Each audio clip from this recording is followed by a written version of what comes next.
Hello, everyone. Welcome back to Ask a Scientist Gaming, where we combine mediocre gameplay with expert science. I'm Ken Hansen, professor in the Department of Chemistry and Biochemistry at Florida State University. I'm a photochemist slash photophysicist. I shine light on molecules and materials and hopefully do something useful with that light energy. Use it to make and break bonds, use it to isomerize molecules, use it to move energy and electrons around, hopefully for applications like catalysis, solar energy conversion, whatever it may be.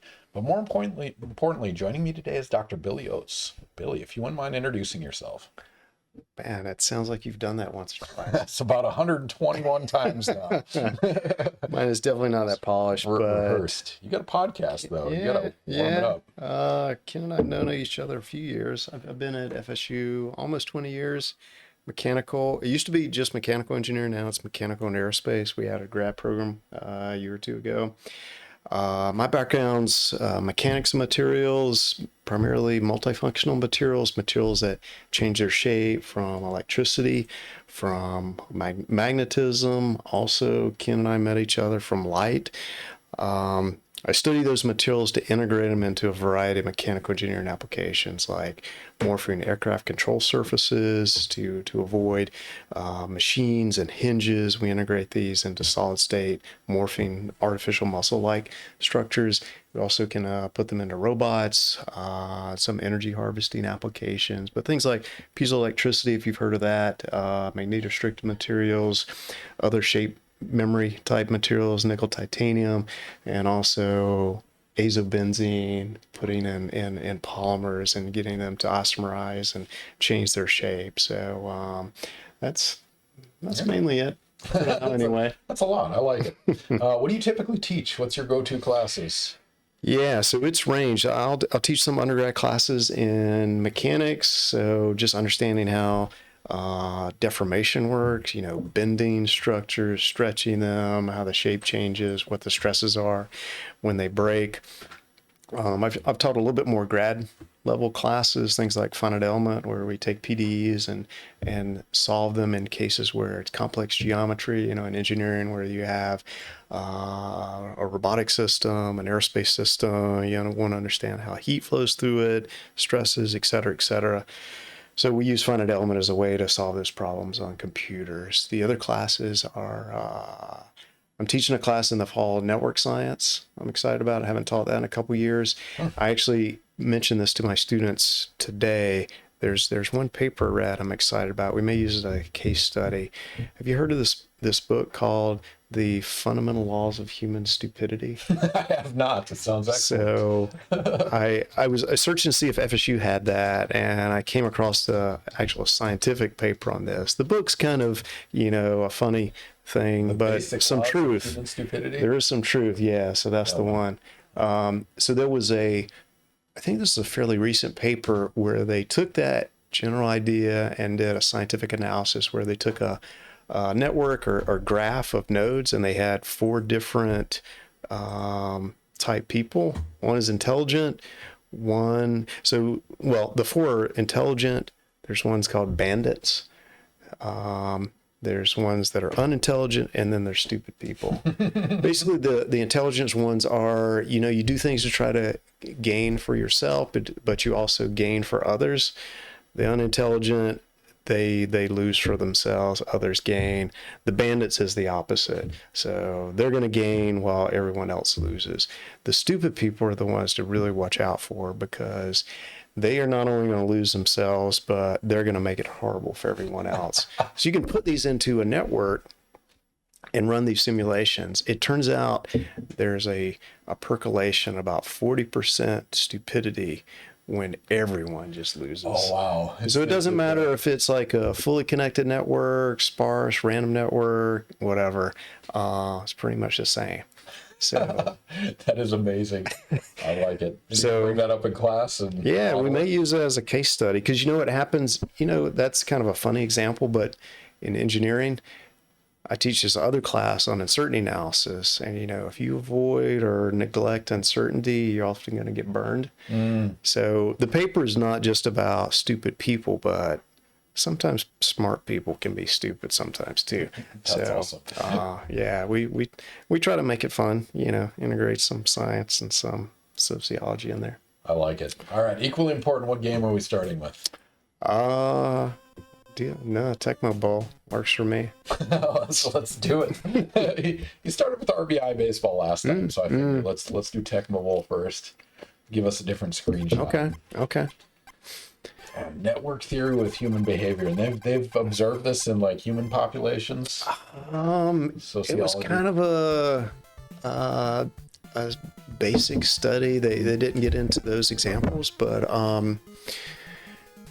yeah, we haven't looked at that one, but I had some interesting projects in the class. Like I had one student look at where oil is traded globally, and that one was pretty eye-opening. Seeing where things get traded. Some places I wouldn't think, like in the way oil was traded in the U.S. was really weird, and it didn't make sense until you looked at where the oil pipelines are, and that made a big difference. And this is all just network theory applied to different. Yeah, so there were a few like that where I just want to get students interested in doing this, so they could choose any project.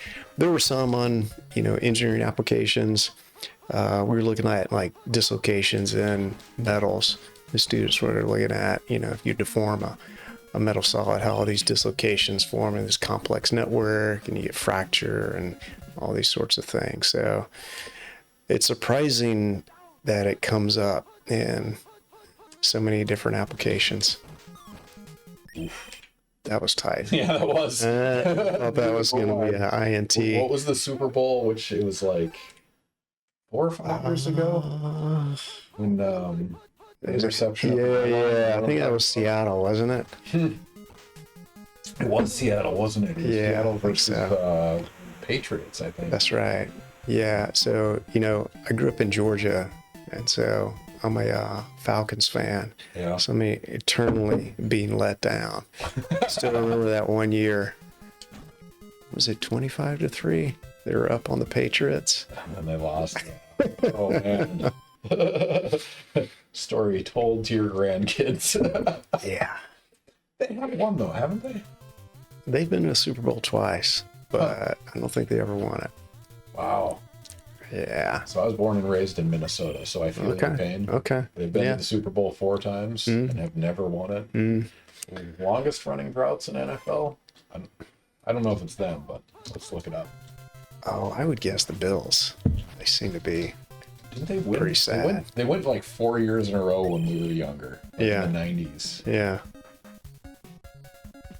Yeah, I seem to remember the Minnesota always had a good training facility, treated their players well. I think they're always in the hunt, but just could never seal the deal. Wow. Arizona Cardinals, 78 seasons. Detroit Lions, 68 seasons. Cleveland Browns, 60 plus seasons. Cleveland doesn't get an exact number according to this generative AI. Thanks, Google. This is Google Gemini. Oh, man.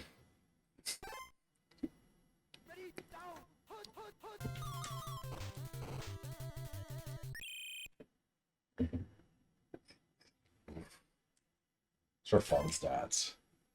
And so sports games were your choice growing up. Because you were into sport? Yeah, I started. I was playing, the classics, American sports. My dad played football. He got me into that. I kept playing that until I stopped growing. Everybody else kept growing. So then I played baseball. Yeah. So I did that through high school and like 3 years of college. Yeah, it's I guess the reason I couldn't handle going to the banana ball game.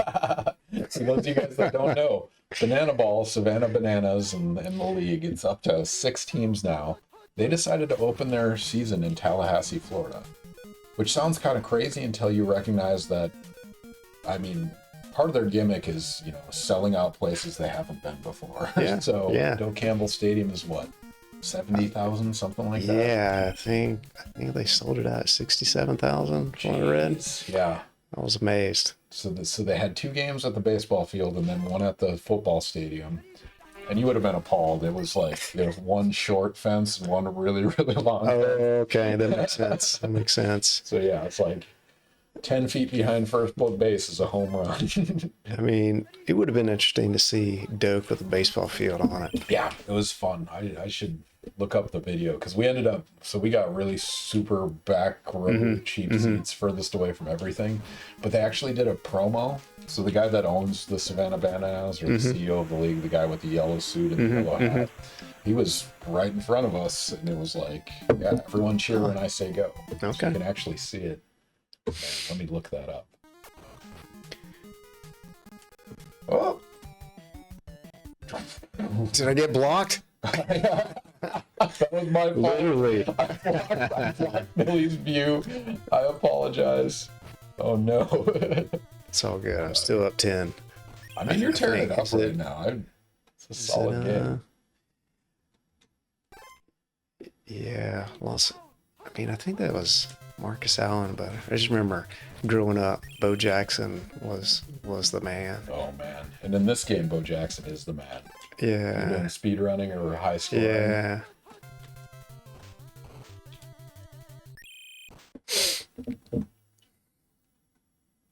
Oh. G chatted it to Debbie. Now I've lost it.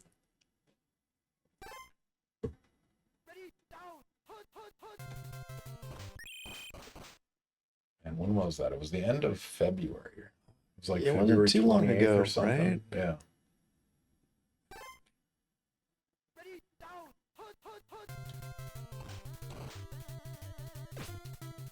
Uh-oh.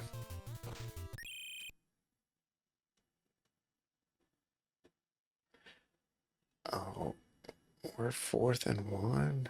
He's really going for it. Oh, and he's passing. Oh no! God, how did that Beautiful. happen? You were in. Oh no. It's like I run straight through a ghost.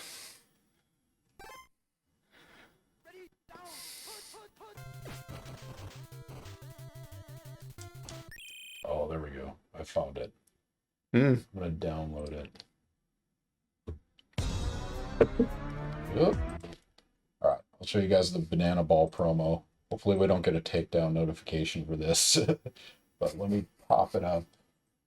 All right, here you guys go. So there's the There it field. is. Okay. Okay. So Do they say what the short side of the field? I don't know what that length is, but Yeah. that's not. Yeah. Fantastic. So there's my daughter right there. Oh, And cool. then there's me. Yeah. There you go. You got to see the short side. Mm-hmm. Should have pulled those hits. Yeah. Yeah. It's not bad seats. Center Yeah, field. no, I mean, it was. I mean, the thing about banana balls, it's entertainment, right? Mhm, They're just, mhm. it's music. I honestly don't know how much of the game I caught because I would like, we tailgated for 3 hours ahead of time, and I was 3 beers in while there, and yeah, it's just music and like guy on stilts trying to bat. Okay, they had that guy. Yep, he's there every time. I mean, I would have fun going to the minor league games. They would have a little bit of that because, you know, some of the competition isn't that great either. Yeah, like So- Durham Bulls was really good at that. I went there when we were at Chapel Hill.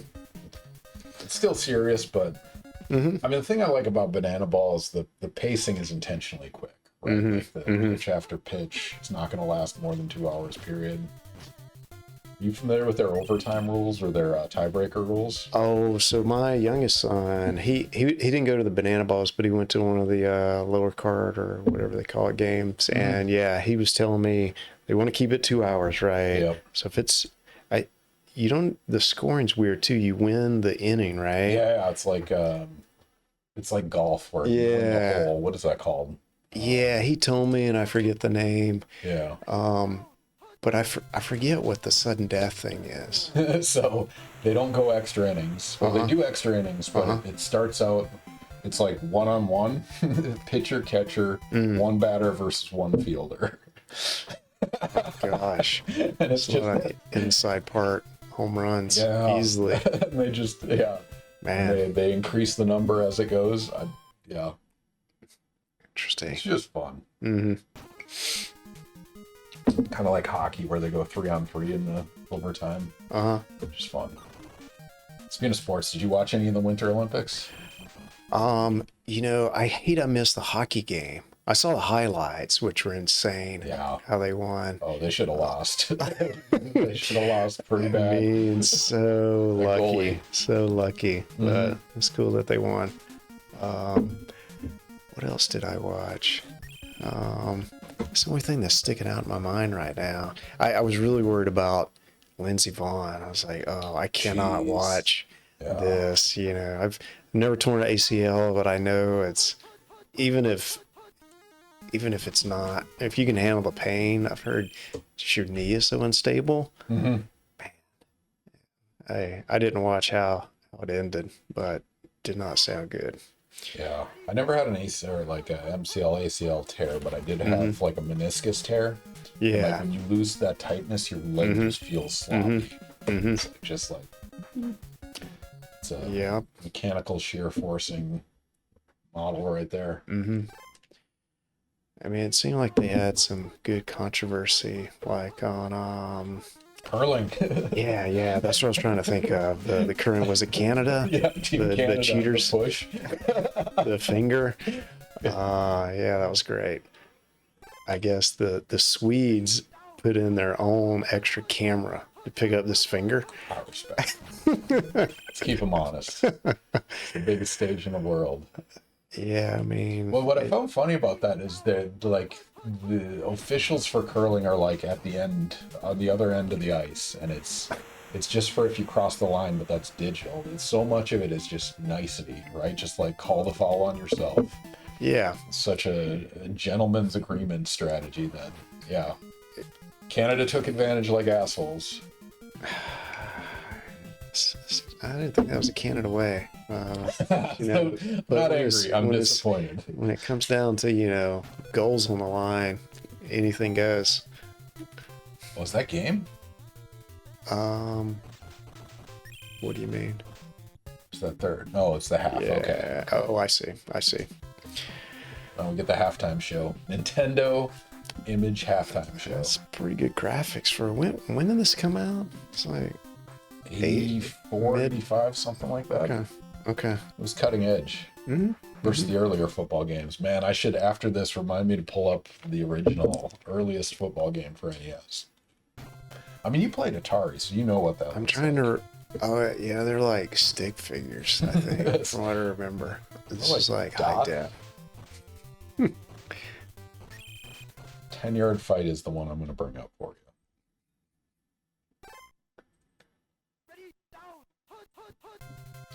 Yeah.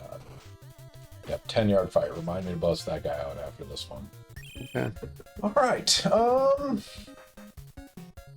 Presto Pimento. Thank you for joining us. First time chat. Click the follow button, get notifications about future streams, but thank you for joining.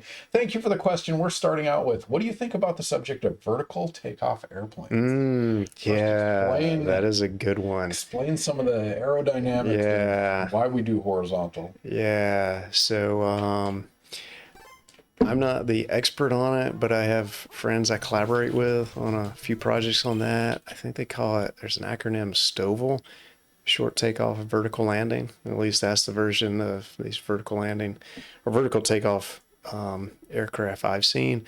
And so it's an interesting aerodynamic problem because you do have these advantages where you don't need a runway, but the trade-off is you're blowing this air, of course, down on the ground. So you have this thrust to get you off the ground, so then you can start moving.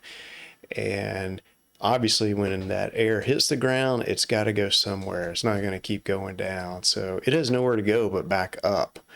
And so what happens is you get these suction forces, you know, these vortices that move around. And so these vortices will then create this instability. It'll try to suck the aircraft back down. So then you just have to give it more thrust. And so there's this suction. There's also acoustic waves, and they're coming up and beating on the aircraft wings. And so what the group in our department's pretty well known for is something called microjets. So you can put these tiny little, basically you just drill tiny little holes, micron size holes around the main thruster, and you blow a tiny amount of air, and it will clean up all these this nastiness from acoustics and suction. So you get a much cleaner signal coming out of the short takeoff vertical landing aircraft. So it cuts down on a lot of the fatigue and loud noise on these.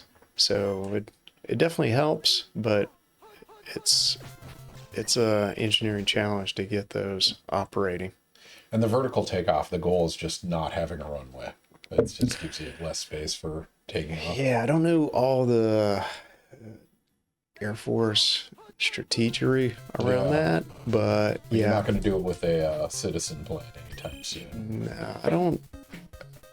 I mean, there has been a push. We have another group. I think there's still an ongoing project with NASA on electric air vehicles. So I could see some of that coming through there.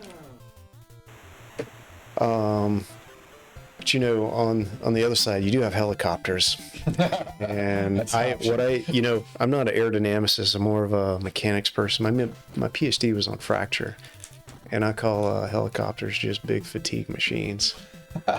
Those things are so loud that those sounds have to go somewhere, and they often go to just making cracks. Oh man! So when you hear those sounds, you're like, yeah, you hear the strain. That poor bolt is holding it together. I'll sacrifice going a little slower, try to work. With the knowledge you have, do you helicopter ever? Have you ever?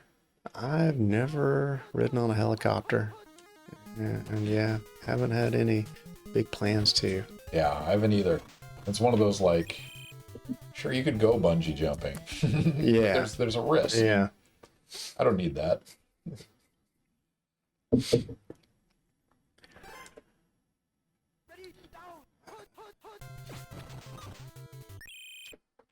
Vertical takeoff airplanes. Yeah, All right. I don't know how much they've been used in practice either. Definitely an interesting research problem. Yeah, I'd be curious the energetic math on that.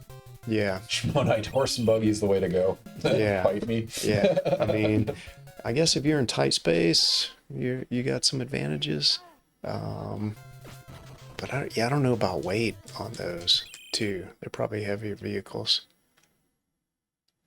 I mean, the rationale, like rockets, we obviously take off vertically, but I don't know if that's an energetic efficiency or that's somebody's done this cost benefit math. Oh, with all the space transport now, we had one FAA project on like commercial space transport. We had I think 10 years, and there's all these crazy ideas on how to get to space. I think it's still, chemical rocket propulsion. Burn stuff fast. But I've seen this other one where I forget the classic example of what this thing's called, but basically consider a tube circling, and they're just using centripetal force. So this thing starts. Now this is not for manned flight, obviously, but they can take these projectiles and spin them up. Yeah. And then they'll open up a cavity, and this thing will just take off. Man, it's like a non-linear railgun. Yeah, and so you'll have a booster on it after it gets moving, but yeah, they'll do a lot of it just using centripetal force. Oh, man, nice. I was gonna turn that one. Close game here. We were tearing it up till we started talking science. Oh yeah, am I down 3? You are down 3. Oh, I gotta get serious. Oh, you're in. Yeah. All right, there we go. Was that Bo Jackson or Mark Sal? If he was going fast, it was Bo Jackson.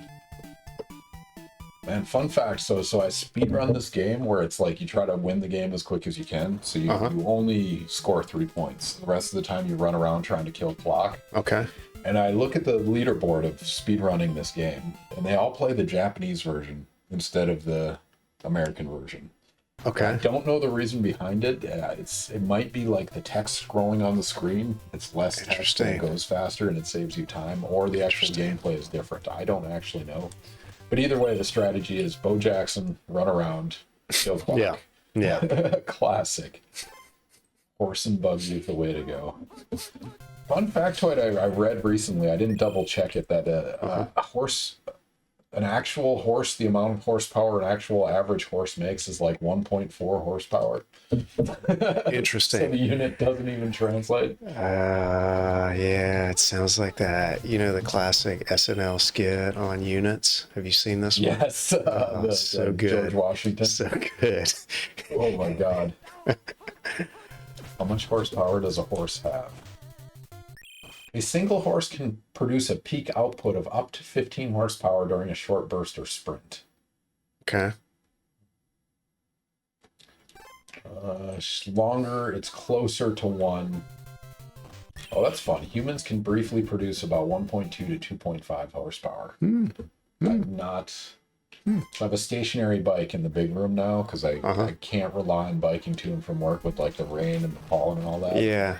I wanted to say how much horsepower I'm producing rather than RPMs or I guess they do torque like Yeah, I haven't even run those numbers because I've got a power meter on my bike and the stationary. This is your on my road bike. Okay, so you do the torque. It's like a thing you add on to it. I've been thinking about getting one of those. Yeah.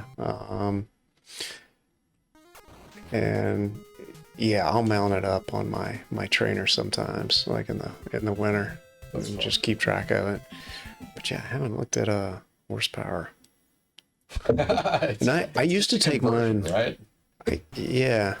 I used to take mine to work too, but pollen wasn't the issue. It was the cars on the road. Yeah. Too many people on their phones. Yep. Yeah, I'm okay on the way in as long as I leave early enough in the morning. So 6 a.m. bike ride's okay. I used to, it used to be a straight shot I could get on one bus, so I would take it up to the bus stop right down the street from my house, and then I'd ride home. You know, even in summertime at 6 a.m., it's still pretty humid.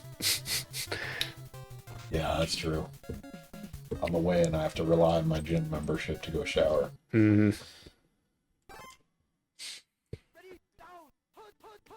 Man, there's so many ways I could pronounce this name. It's Presto Pimento or Pre-Stop Emento. I think it's Presto Pimento. But Presto Pimento. Would it be possible to invent some kind of bicycle that has attachable shade umbrella stand that isn't too top heavy?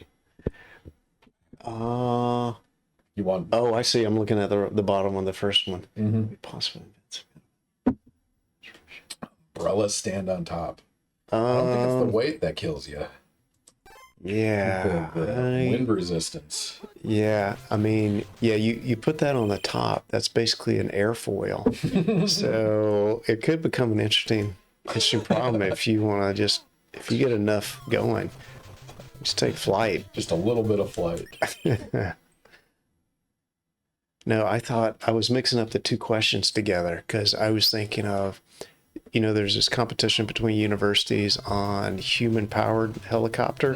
Yeah. I remember, I think Maryland finally got to the point where they could sustain some level of flight or in the air for a certain amount of time. And it's specific helicopter. I think it's helicopter based, so I don't know if there's another way you could do it. Big defensive stand right there. Was that fourth? Yeah. Oh, I wasn't even paying attention. 20 seconds left. You just need to hold on to the ball. Yeah. Actually, you're up on left. You're good. Let's give it a bow. But yeah, they have like Olympic bicyclists on there. Yeah, I don't know if it has to be college students, but oh, interesting. Maybe so. Rely heavily on gear ratios and. Yeah, it's definitely a cool engineering problem. I think I've seen that before. It's just super lightweight materials. They have like 30-foot wings on it. I mean, you got to go long on this one. Last play of the game. Yeah. I've been running the ball. Let's see if we can put it in the end zone. Mix it up a little bit. Oh, they're not even trying. 2 seconds. Oh, perfect. There it is. You know, Pride. you know what's coming. I like it. Let's just. Yeah, foil. My favorite like backyard equivalent to that is the, I don't remember what it's called, the Red Bull. You know, when they go off the ramp and into the water. Mm-hmm. I don't remember what that is. Somebody has to have done that for like a senior design project or something, right? Yeah, you would think. I mean, I did get sometimes you can even tell through the email when the senior design students email me. I have one rocket team. Apparently, you know, this is like past midterm, and they finally tested their rocket. I think it blew up. Not sure where and how. Can't wait to find out. Oh, But I'm gonna man. meet up with them. But you know, it's a good lesson. On paper, it worked. Yeah, yeah. So we'll see.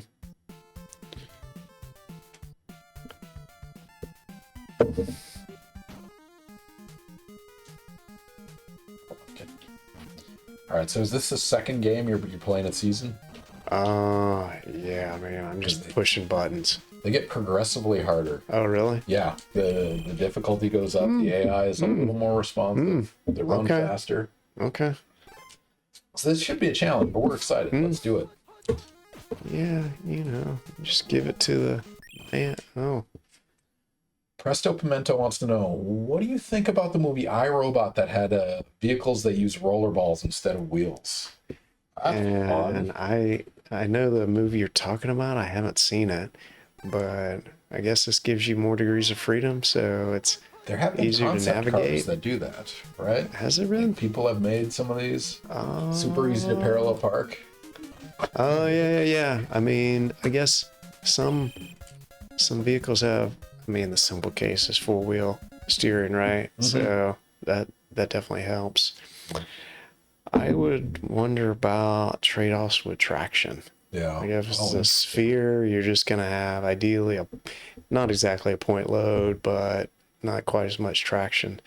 So I would wonder about steering. So there's probably maybe that's why you don't see too many. Be my guess anyway. yeah. Well, also the treading matters a lot, right? Like they've optimized treads for contact, and Mm-hmm. Mm-hmm. you don't get that with spherical because Yeah, so here's the proposal though: smart materials that respond with directionality on a spherical ball, Okay. spherical wheel. yeah. So I remember early in my career, I got a chance to go up to Brown University. They had a Muri and they were doing some outreach.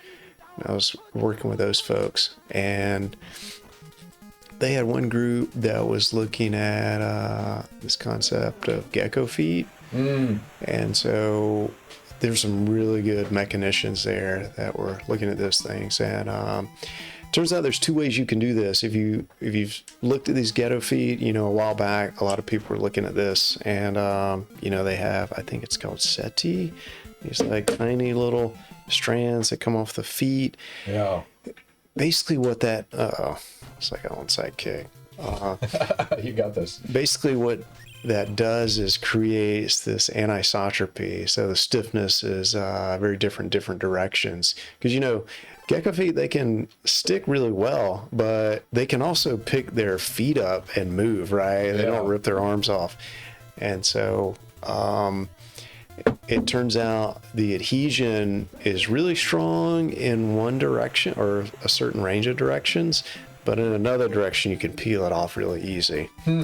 And so you could do this, you could just make a solid state material. Like at the time I was interested in liquid crystal elastomers. And there's one phase called symectic where you have a lot of columns of these liquid crystals in the polymer. So it's super stiff in one direction. So you can make like a monolithic piece of material that would behave like this. So I guess if you designed it the right way, you could get like really good traction, but then the wheel or tire wouldn't stick. So maybe you could make some of those. Like a super agile vehicle. My favorite part about that is the amount of passenger space they're sacrificing for a wheel well. Yeah. Just the sheer And imagine that each one of those tires is going to cost about $10,000. It's like NASCAR tires. But the sound. So a lot of the sound that happens from the interstate, correct me if I'm wrong, is because the wheels are hollow, right? And the Maybe so. I haven't studied the acoustics on that, but you may be right. It probably is because, I mean, I haven't studied that side of it, but if you think about every time the rubber goes around, it's getting stretched when it hits the ground. And so that release probably has some acoustic energy in it. So yeah, you're probably right. Yeah, there's some like concept tires that are like spoked kind of thing that don't have the same. Yeah. The quiet of it was one of the. I think I know what you're talking about. Yeah. I'd be curious what that looks like for a spherical wheel. Is it solid or is it porous Swiss cheese? I don't know how you make that. Yeah, I don't know if you'd have just a network of these things going on in all directions. Yeah. It's Maybe just so. one big polymer ball. Maybe Like so. a bowling ball. Yeah. We're brainstorming here, ladies and gentlemen. Yeah, we're gonna get a patent out of this before the end of the night. We did get issued our patent on the photomechanics this year. Yeah, I had to check Google Scholar for something the other day, and I was like, oh, that's on there. It's official. So, yeah. it's cool. So as long as somebody buys it, we're doing great. Yeah, we get like so much % royalties, right? Yeah. It's like 15% goes to the individual or something like that. Some of that sweet patent. Yeah, I mean, we increase efficiency like 16 times, right? Yeah. You would think. I mean, you know, just wait. The efficiency of a non-commercial product 16 times. It's like anytime you can divide by 0, you can always dominate. But hey, look at that interception. Sweet. Nice. You know, diesel fuel is going to be $6 a gallon soon, so you never know. Oh, man. Never know. This is our opportunity. We're in. I had at one point Sandia was kind of interested for like their heliostat fields. Oh, like these big motors moving the mirrors. So never know. Eventually. I mean, we'll keep trying. Yeah. We'll see how it goes. Yeah. But thinking back to the gecko question, like, correct me if I'm wrong. It's been a while since I looked at this, but it's essentially super high surface area because they're basically fractal type patterns. Like you zoom in once and there's another layer and there's another and super high surface area. Yeah. Maybe there's so you get like this infinite surface area with an ideal fractal, right? So maybe there is some of that going on. That part I have not looked at least for adhesion. Yeah. So that was before you were into fractal math? Yeah, maybe I should go. I mean, there was actually someone the other day that was talking about this for friction. So friction between two interfaces. You know, most interfaces are not perfectly smooth. So when you stick these together and you're trying to understand, it turns out this whole area of tribology or friction, it's like $1 billion market of so much losses we have, like in gears, and we were just talking about tires, right? And so when you stick these two interfaces together, you've got a fractal. And someone was telling me they were looking at the friction between these two interfaces versus if you took the same materials, a monolithic, and you looked at the viscoelasticity, and the friction characteristics didn't converge once it was welded together due to this fractal interface.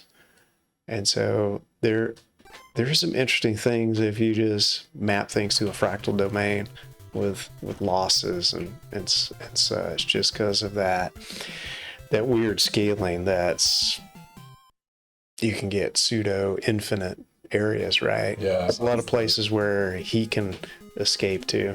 It's a finite volume but infinite surface area. Yeah, like that a classic. bending map. If you go to Wikipedia, that Menger sponge, if you look at that one, yeah, you take that one out, it has infinite surface area and zero volume. It's the weirdest thing ever. That's a fun mind bender. I like that. Ooh, look at that breakthrough. Bo Jackson. Yeah. OP. Yes. Somebody needs to reprogram this game. Bo Jackson. Too far. Presto has a follow-up. What about combining rollerballs with a hovercraft so it can operate on land? Yeah, It's a hovercraft. Do you need rollerballs? Sounds like we need my friend Christian Ubicki here. So, combining rollerballs with a hovercraft. So, maybe it's multimodal? That can operate on land. That's a good question. I need to think about where he's thinking about navigating. Yeah, how do you get responsive steering out of hovercrafts? Man, there are many reasons I don't want people driving hovercrafts. The engineering is the least of those concerns. Yeah, I mean, I see these things coming off the ocean, right, on the land. I usually don't see them go much further beyond the beach. Usually they have this huge skirt or curtain around them, if I remember right. I do that. It's gonna happen. Yeah, I think you can change who you throw it to. I don't know if you were pressing the other button. No.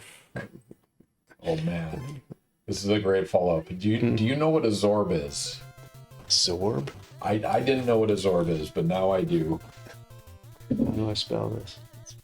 It's the balls that people get inside. Okay.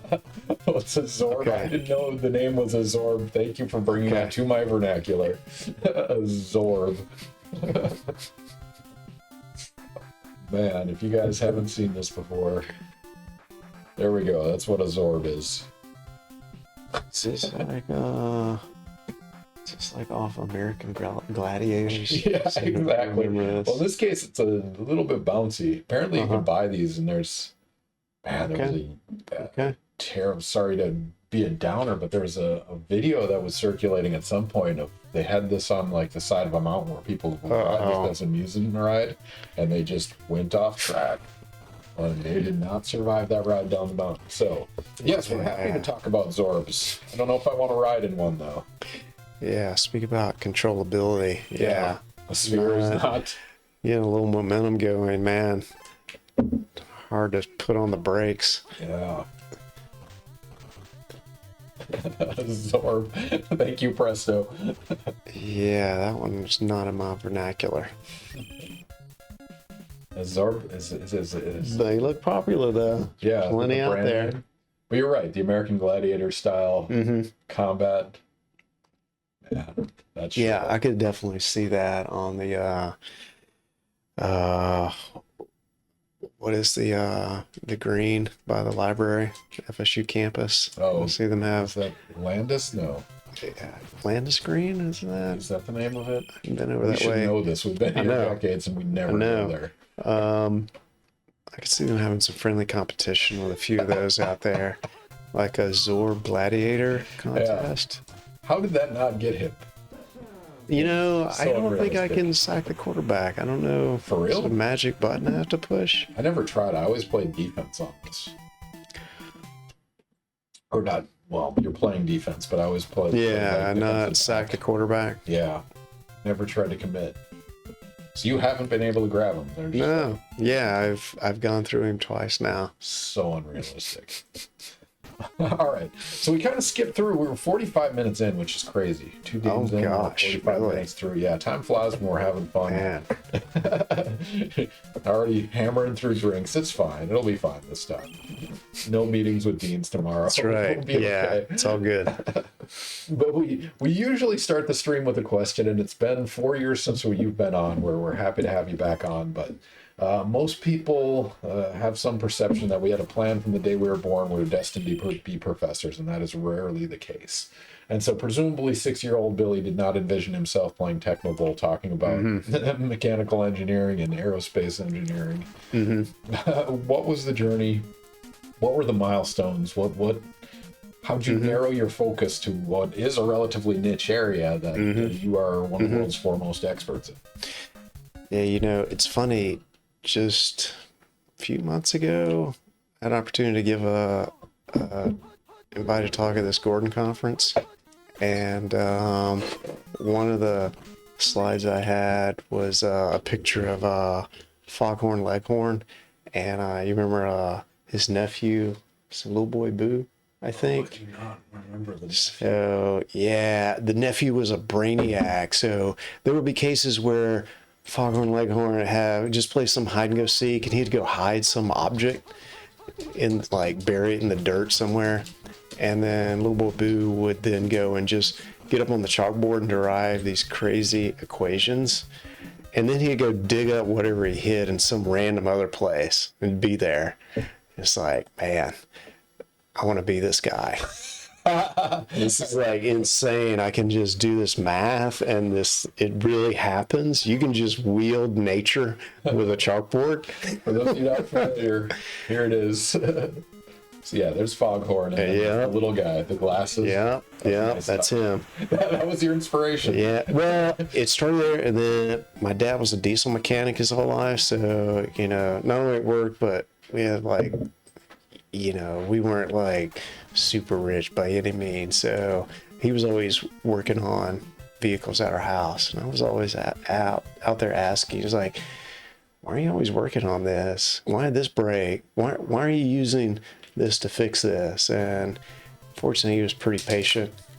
He had tried to explain this stuff. He just knew how to fix it. He didn't know why it broke. And I would have these suggestions on, well, why don't you try this? He's like, nah, that's not going to work. He's always, that's not going to work, you know, over and over. So I was like, you know what? I'm going to show you. I'm just going to go get one of these engineering degrees and come back. So you never got out it might work when you were younger. It wasn't until... Fortunately, my dad's still alive, and I grew up in South Georgia, so we used to go with my kids visit on Sunday. I will still get that. Like, I'll have some suggestion on something, and he'll have his own suggestion on it. And now I'm like, all right, we can just do it that way. It's all good. So never beat that out of, or beat him on that. But I mean, that's one of those like quintessential academic rebuttals, right? And it's not wrong. Like, on paper, certain things work, but if you have just like 30 years of instinctive hands-on, like just gut feel, it's going to be right. Not necessarily why it's right, but just that. Yeah, intuition still helps. And even when I did a postdoc, it was in mathematics, but the guy I worked with worked at NASA, and we collaborated with experimentalists. So we would come up with these crazy nonlinear control algorithms and then go test it with my colleague who did experiments, and sure enough, we could show it worked. Even in industry, we had some project with industry, and this was a magnetostrictive transducer. So they use them on things like Navy subs, and you can play all these games in the water. But and this was a Navy project, but the company was applying it to turning like a lathe, high-speed lathe, and you could spin this lathe really fast, and you could put a tool on the end and move it with this transducer really fast. And so they were cutting out lawnmower pistons, which sounds pretty boring, I guess, but they could do it super fast. and they were cutting it into an oval shape. It's like, why? Don't you want these things to be circular? We're going to put an engine. And, when you grab it on the back to put the rod on it, it's not the same amount of mass around the whole cylinder. So when the thing heats up, it would become circular. So they had to crank these lawnmower pistons out. And so we come up with this algorithm to be able to get a precise elliptical shape. Huh. But they let us play around with this, which was amazing. This was at a company. So we were designing some kind of controller basically on if you know about just a simple harmonic oscillator. These things will eventually, you get them out of phase, they'll be 180 degrees out of phase. But if you change the sign, that'll flip it again. So it'll go 360 degrees. And so if you're familiar with controls, you never want to put a negative sign in there. It's usually going to make stuff unstable. But I was looking at this when I was a postdoc and I said, hey, I noticed if we just change the signs on the control gains, it'll just flip it to be stable. Can you try it? And I'm like, sure, we'll try it. And sure enough, it worked. This thing still cut those lawnmower pistons. So those were fun to play around with when you see awesome. The math actually work in practice. Yeah.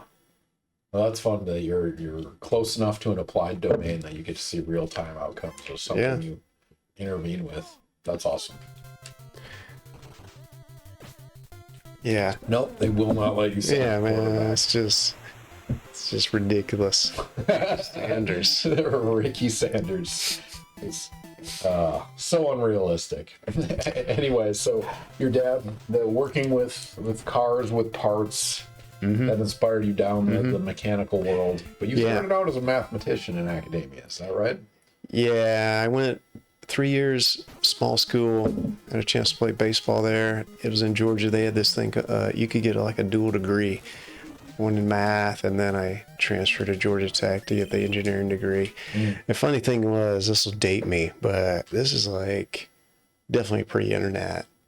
There was some computer program we did a little bit, but when I transferred to Georgia Tech, there was just this one simple form. I had this list of degree or different departments. And so that's when I had to choose which one it's going to be. And it was like, civil engineering. I don't even know. No one advised me there. I was the only one doing engineering.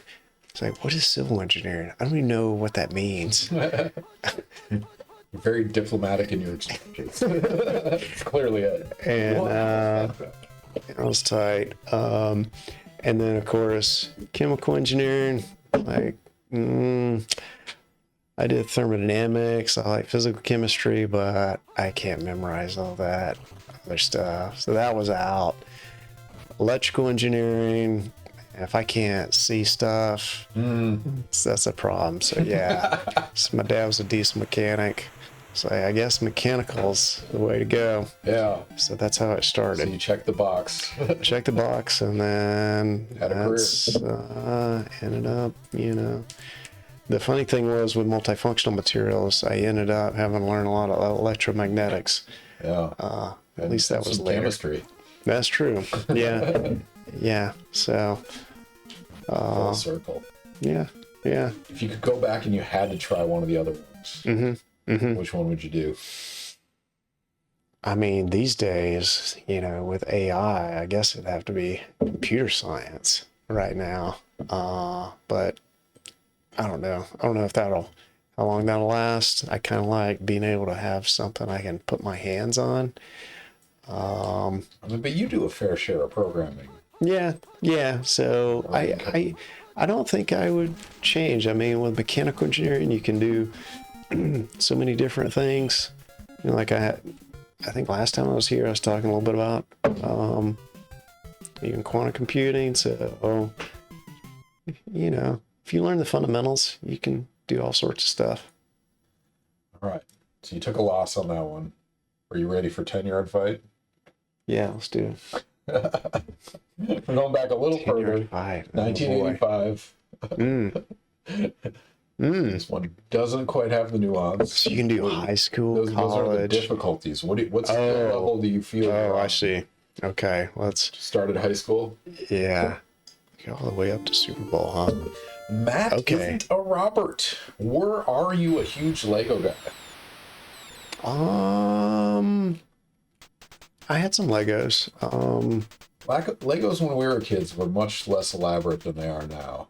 Yeah, I didn't have a huge amount of Legos.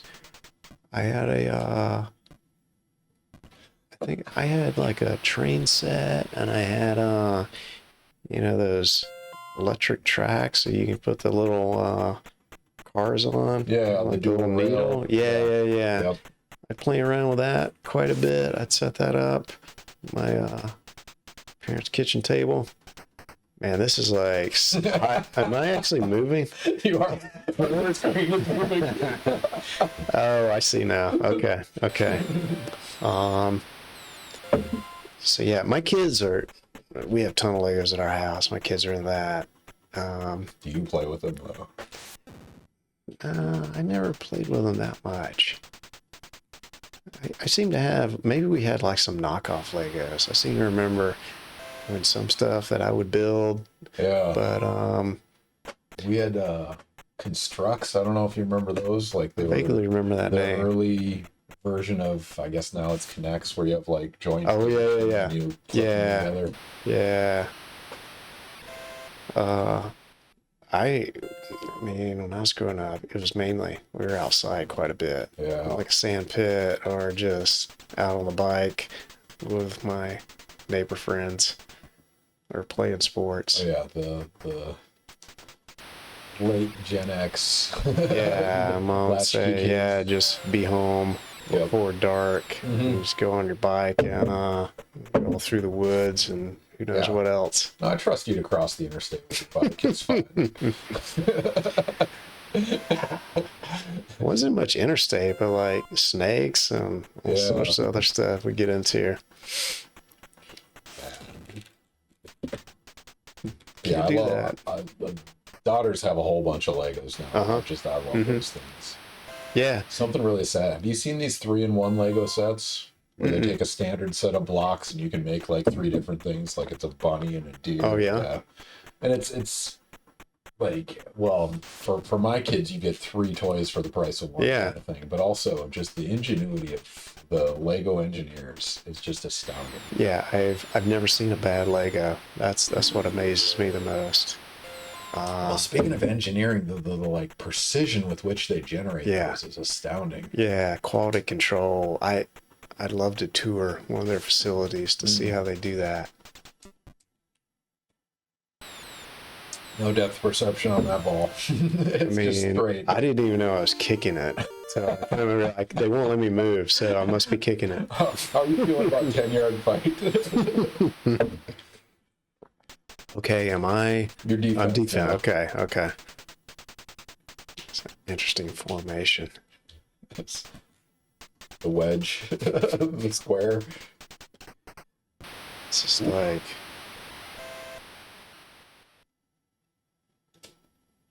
Yeah, this is one of the earlier football games. Brings you back to Atari days, though. This is kind of how it worked. A little more definition. Yeah, I forgot you can throw. You're the like white one, kind of green.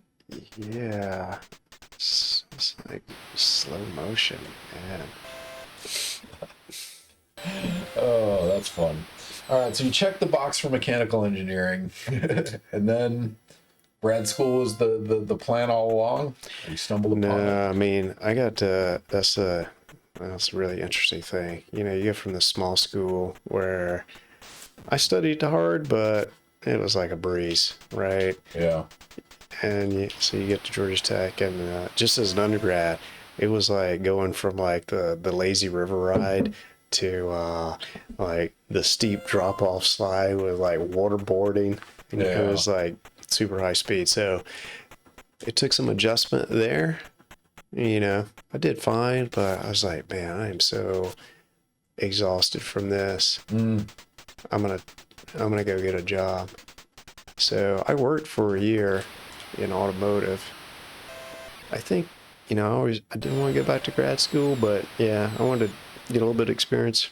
So spent a year working. Then I applied to a few different places, but got accepted to Georgia Tech, and I knew what I was getting into. So I just went back there.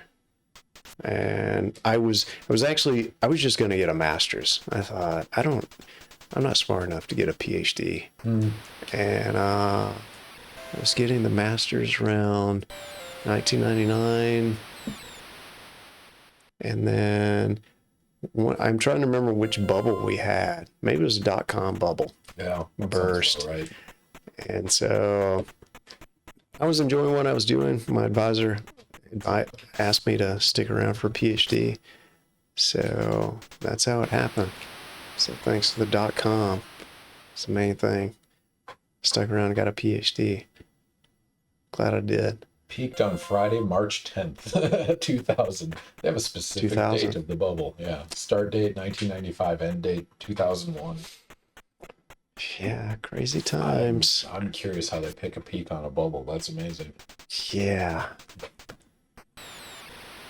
Huh. Yeah, it was a crazy time to be in grad school.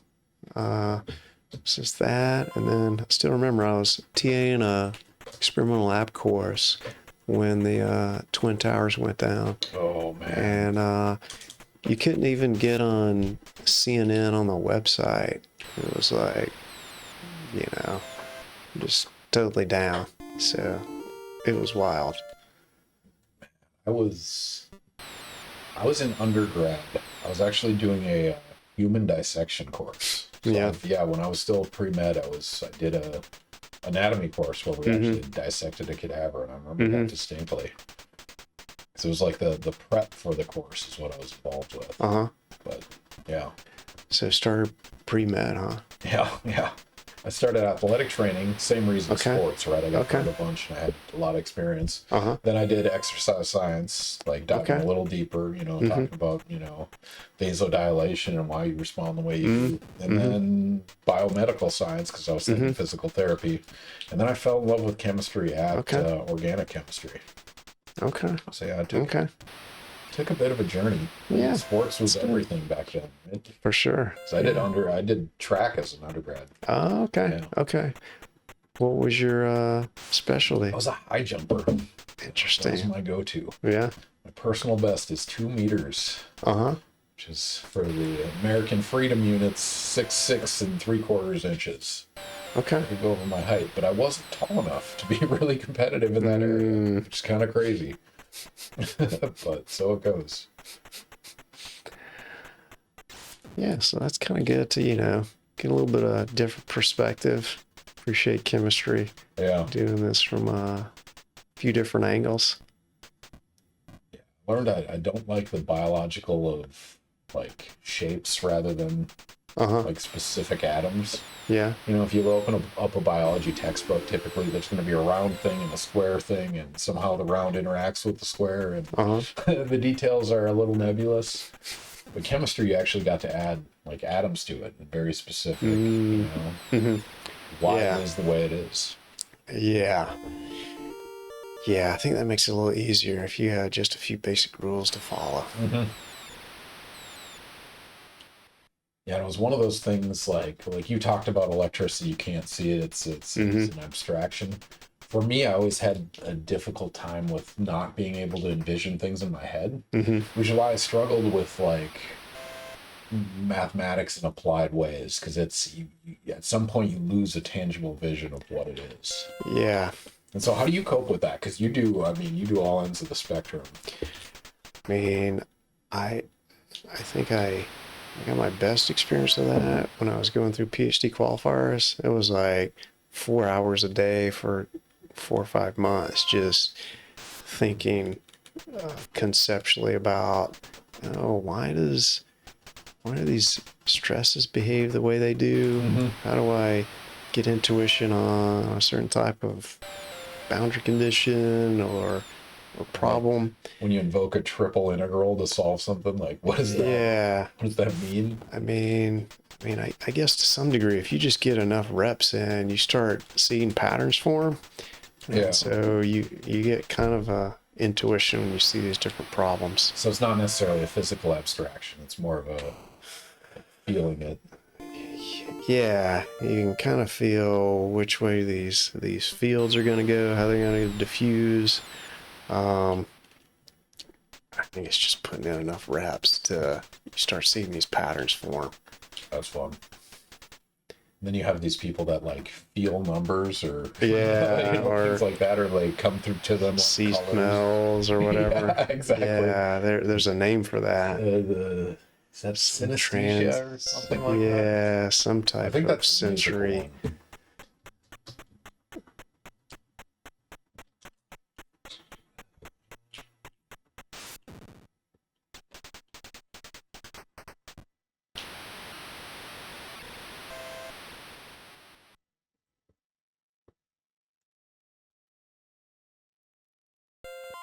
Not synesthesia. I do not know what the word is. Somebody will come up with it. All right. Matt isn't a Robert has a follow-up. Do you notice any outstandingly cringe or realistic examples of engineering in sci-fi? How often do you watch or read sci-fi? I just finished the trilogy, The Three-Body Problem. It was a pretty good one. That's fun. Yeah. The dehydrated people. Yeah, I started that. Wire. Did you watch the show? Yeah, I actually started reading the book before the show come out, and I had to put it down because I could not visualize what they were talking about, at least not all the details. And plus it's, Chinese translation, trying to keep up with all the Chinese characters. Yeah. I got lost. So I watched the first series. I was like, yeah, I'll try this again. And actually, I guess it was some podcast I think I heard. It said, the Three-Body Problem is really a book about game theory. And I was like, oh, maybe I'll have to check this out again. So I'm doing some work on game theory. And yeah, sure enough, I just finished the third one, and the whole thing, it's like this game theory thing on, the whole thing with like SETI, Search for Extraterrestrial Intelligence. Yep. A large part of that book was about, okay, if you start searching for these folks, you're going to expose yourself in the universe. Yeah. Get ready, you're going to get taken out. So is it best to do that, or one of the other strategies is, I think they call it a black domain. You can come up with this technology to basically create like a fictitious black hole and encapsulate your solar system so light cannot escape, so nobody can see you.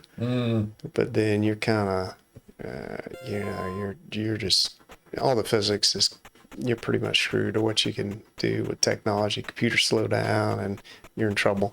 Yeah. So there was that, or you could go the other extreme way and you could create speed of light rockets by just morphing space. But the problem is you'll leave this big weight behind you, and people can find you that way. You'll create a threat. So the game theoretic part I thought was pretty interesting.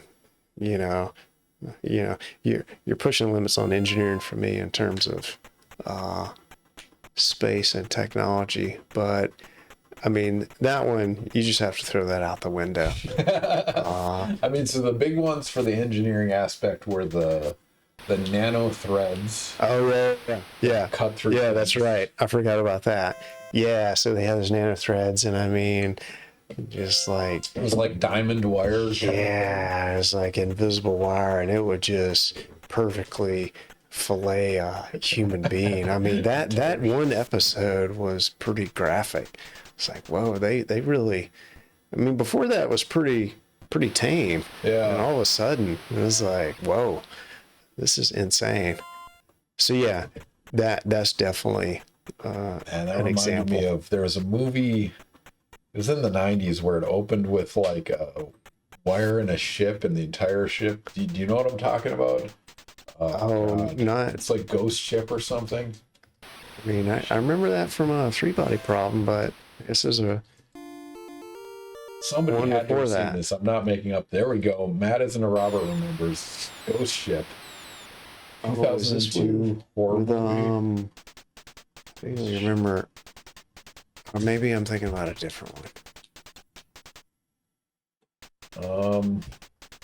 Carl Urban's in it. That's fun. Honestly, don't.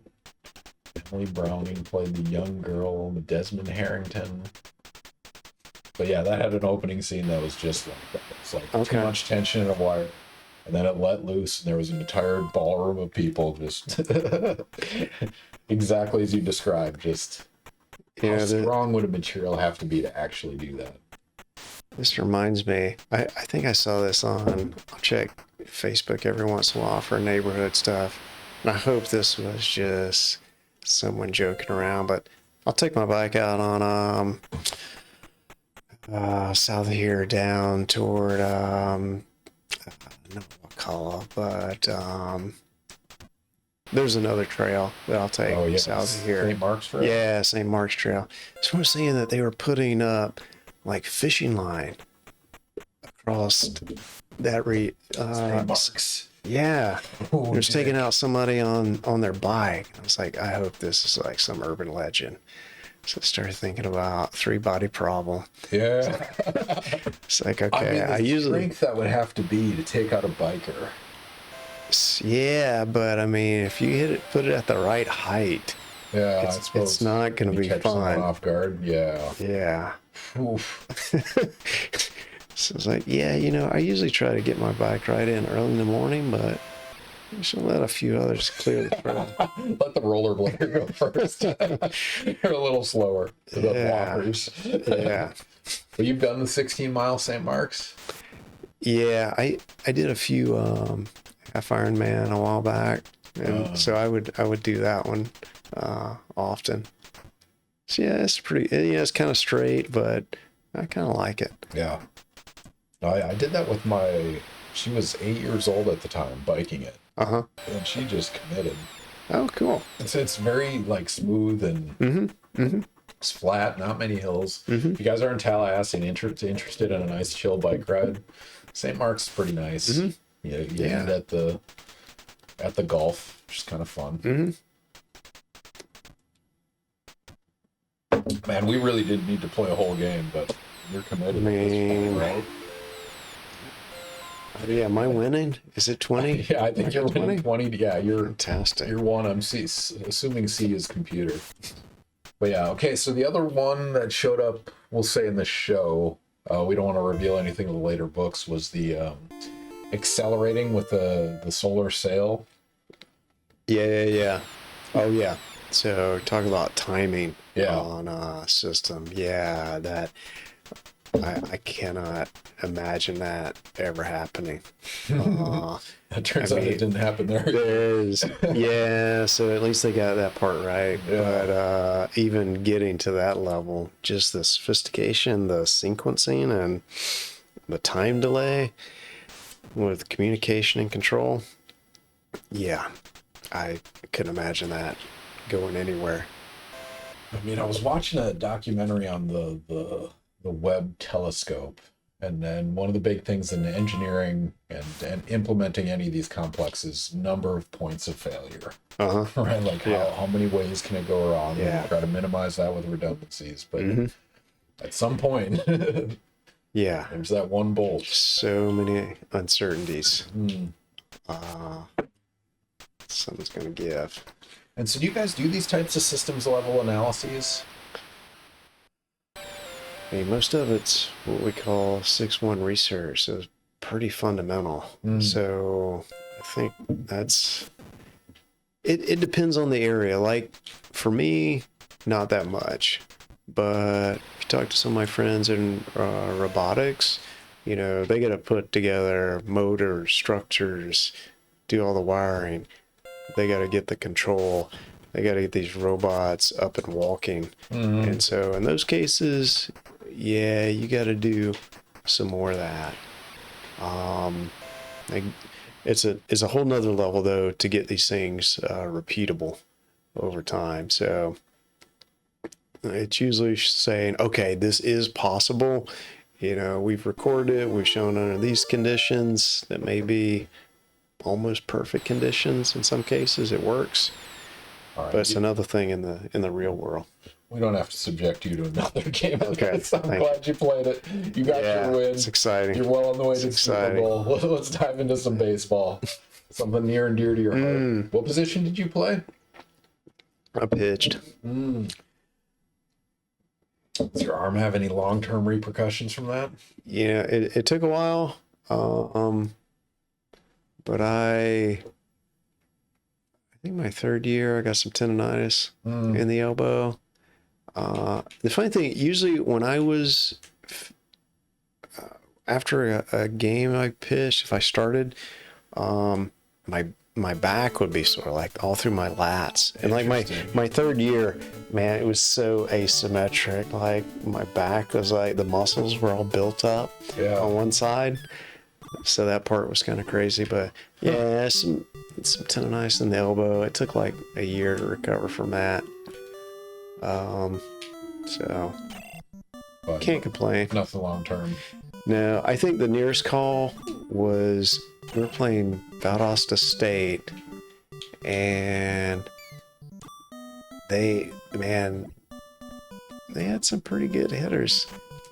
I left one over the plate a little bit too much, and that ball was returned so fast right at me, I didn't have time to respond. And so it was a line drive, and I still remember it skimmed the side of my hat. And by the time I had reacted, the center fielder was catching it. So, it's funny how life evolves, like 2 inches. I don't know if I'd be here. Yeah. So, At least not in your current state, that's for sure. Yeah. So, pretty lucky. Brutal. All right, so back to the sci-fi. We have a bad example. the wire, the tensile strength necessary for a wire you can't see to cut through someone. And presumably you could do that math, right? You could figure out, what's the thickness, what would be the strength required. Yeah. Nanotechnology solves everything. Supposedly. It does get stronger, there was, when I did fracture, they would take silicon or glass fibers, and as you make the fibers smaller and smaller diameter, the strength goes up. There is a limit though. The strength, the total strength, or how do you strength per area? Well, the strength would be defined by the stress. And I define strength, so force over area. So by making the diameter smaller, it had less and less possibility of cracks in it. And so eventually it would form the strength of the true bonds of the solid without cracks in it. That's fun. All right, can you think of any other examples, any other sci-fi you've seen or read? Project Hail Mary is coming out. I don't know if you did Andy Weir, The Martian. I have read The Martian. I've heard about that one. I haven't read Hail Mary, so I don't know. I've read The Martian. I've heard that. Gosh, I'm trying to remember some of the issues there. I think there were some pretty major issues on being able to sustain life like he did. Yeah. It's got a fun mix of chemistry and engineering and a little bit of physics. Mm-hmm. But yeah, I'm excited for Project Hail Mary. I'd recommend that one. That was it taps into like communication and materials and. Oh yeah. Okay. Yeah. I haven't followed it at all. I have to check that out. When does that movie come out? Somebody knows in the chat. It's probably like in a couple weeks. I know it's like initial reviews are coming out. Is this why what's his name was on SNL this weekend? Is he in it? Yes. Yep. Okay. Yeah, he's the main star. That's what I thought. And all right. The 20th, Madison and Robert. It comes out on March 20th. Okay. So it's soon. probably won't get the book in before then. But Yeah. what I recommend is if you're going to go see it, and I wish I could go to the movie not knowing anything about the story. Don't watch the trailers. Don't watch anything. Matt isn't a Robert. If you've read the book, agree or disagree. I just hate how like modern trailers just, well, maybe it's not they give just it away. modern. They give away some key things that I'm glad So my new strategy, haven't read it, but it's a good book. I strongly recommend it. My strategy right now is my wife and I read through the Hugo Awards, the Nebula Awards, and the Arthur C. Clarke Awards. Okay. And what I like about that is I don't have to read anything, right? I don't have to get a review. I don't have to do anything. I'll just go through those books because they're going to be pretty good or at least interesting. And just go into a blind because I don't want that. Right. The meta information. Yeah, that's the bad thing about the internet. Like my family got pretty much into Stranger Things. Yeah. And man, I can milk these shows out for like forever. Yeah. They wanted to just binge this thing because they were so worried they were going to see something on whatever, TikTok or Instagram. Yeah. It's like, just don't look at it, That's your strategy. Just unplug it. So yeah, that's the trade-off. Yeah, I'm looking forward to that movie. The wife and I will definitely go.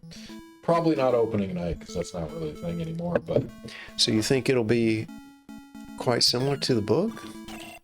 As far as I can tell from the trailers, yes. Okay. But it's one of those things like The Martian. They did such a good job adapting that. Yeah, it was good. Like they cut out some of the details, but they kept some of the heart there. Like if they do that with this one, it's going to be a good time. Okay. I can't imagine how they're going to do the 3-body problem for the rest of this. The book was just insane. Well, I saw for season 2 they're cutting it down to 6 episodes instead of 8, which is problematic because it gets more complex as you progress. Yeah, it does. I just hope it's not one where they commit a little bit and then they cut it and right. Let's see. Yeah. Ooh, Matt isn't a Robert. Do you guys like sci-fi that's more out there or based in reality? I don't have a strong preference. Like you said, The Martian was good. 3-body problem is pretty extreme. I think as long as it's good writing and it's imaginative, I don't care. I can suspend my belief from reality. Yeah, I can agree with that.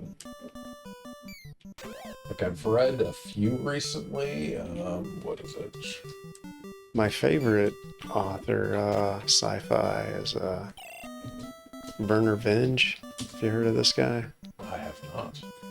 So remember, I had a DARPA project quite a while back, and there was, I can't remember if it was a general or someone at the Pentagon come and talk, and it's mainly some academics in the audience, and someone asked, he's like, from your perspective, what would you recommend for in academia to help support next generation warfighter? He said, you should read this book, Rainbow's End by Werner Vinge. I was like, all right, sign me up. I'm on Amazon right now ordering this. What is it? Rainbow's End by Werner Vinge. Vinge. And so, yeah, it's a cool one. Some of this technology is kind of coming around. I haven't read it in forever, but one of the main parts of it is they had contact lens that had virtual augmented reality in it. And, there's like some spy stuff going on, and there's like, all sorts of crazy robots and things like that. So it's pretty old, but there's a lot that's coming around now with Google Glass that was in this, but using contacts. So it was on the side of almost reality. That almost could happen. So he's pretty good. Yeah, one I've gotten into lately is this author. I don't know how to say this name. It's like a Russian. Adrian Tchaikovsky. I'll put a link for you guys if you're interested in it. Vaguely recognize the Adrian name. Tchaikovsky. He's done, the ones I've read are Shroud, Service Model, and I'm reading Alien Clay right now. But Shroud is a really fun, like, go to an alien planet and everything's different. That's a really fun... It's a lot of the engineering aspect of life, which I think you might appreciate. Yeah. But it's not so detached. There aren't, like, humans and completely different perspective on things, but it does bring you into a different world with different rules. And I think he's really good at it. Alien Clay does the same thing. Service Model is a very, like, humanistic robot, dystopian exploration. But yeah, he's been all over the Hugo and the other awards recently, which is kind of fun.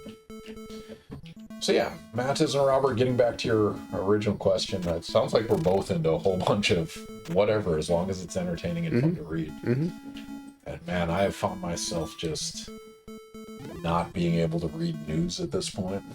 It's so soul-sucking. Man, I was doing really good. I usually don't have New Year's resolutions, but I was like, yeah, I'm gonna cut out this news and stop doing that. I had like one of my former postdocs would there's one YouTube channel that's just science, and I was like, okay, if I'm gonna check something out, if I want to unplug, I did that. And then of course all this new stuff come out, and it's hard not to want to know what's going on. Exactly. No, it feels bad too. I get pulled back into it. Like you want to be this informed citizen, but it's not good for your mental or even physical well-being. It's not healthy. It's brutal. That combined with like just between Reddit and Twitter and all of them just being astroturfed and bots and like I can't take anything anyone says seriously. I'm just gonna like watch Hallmark movies. That's how I'm gonna stay sane. Yeah. But I found myself like insisting that I read more. Yeah, I'll definitely take 30 minutes or so in the day to check out, read some kind of science fiction or some kind of fiction. Man, and started too, I picked up on our shelf, we have a pretty big bookshelf, but like the old copy of Jurassic Park that is just one of the small, like soft cover, and you can put it in your pocket, take it with you.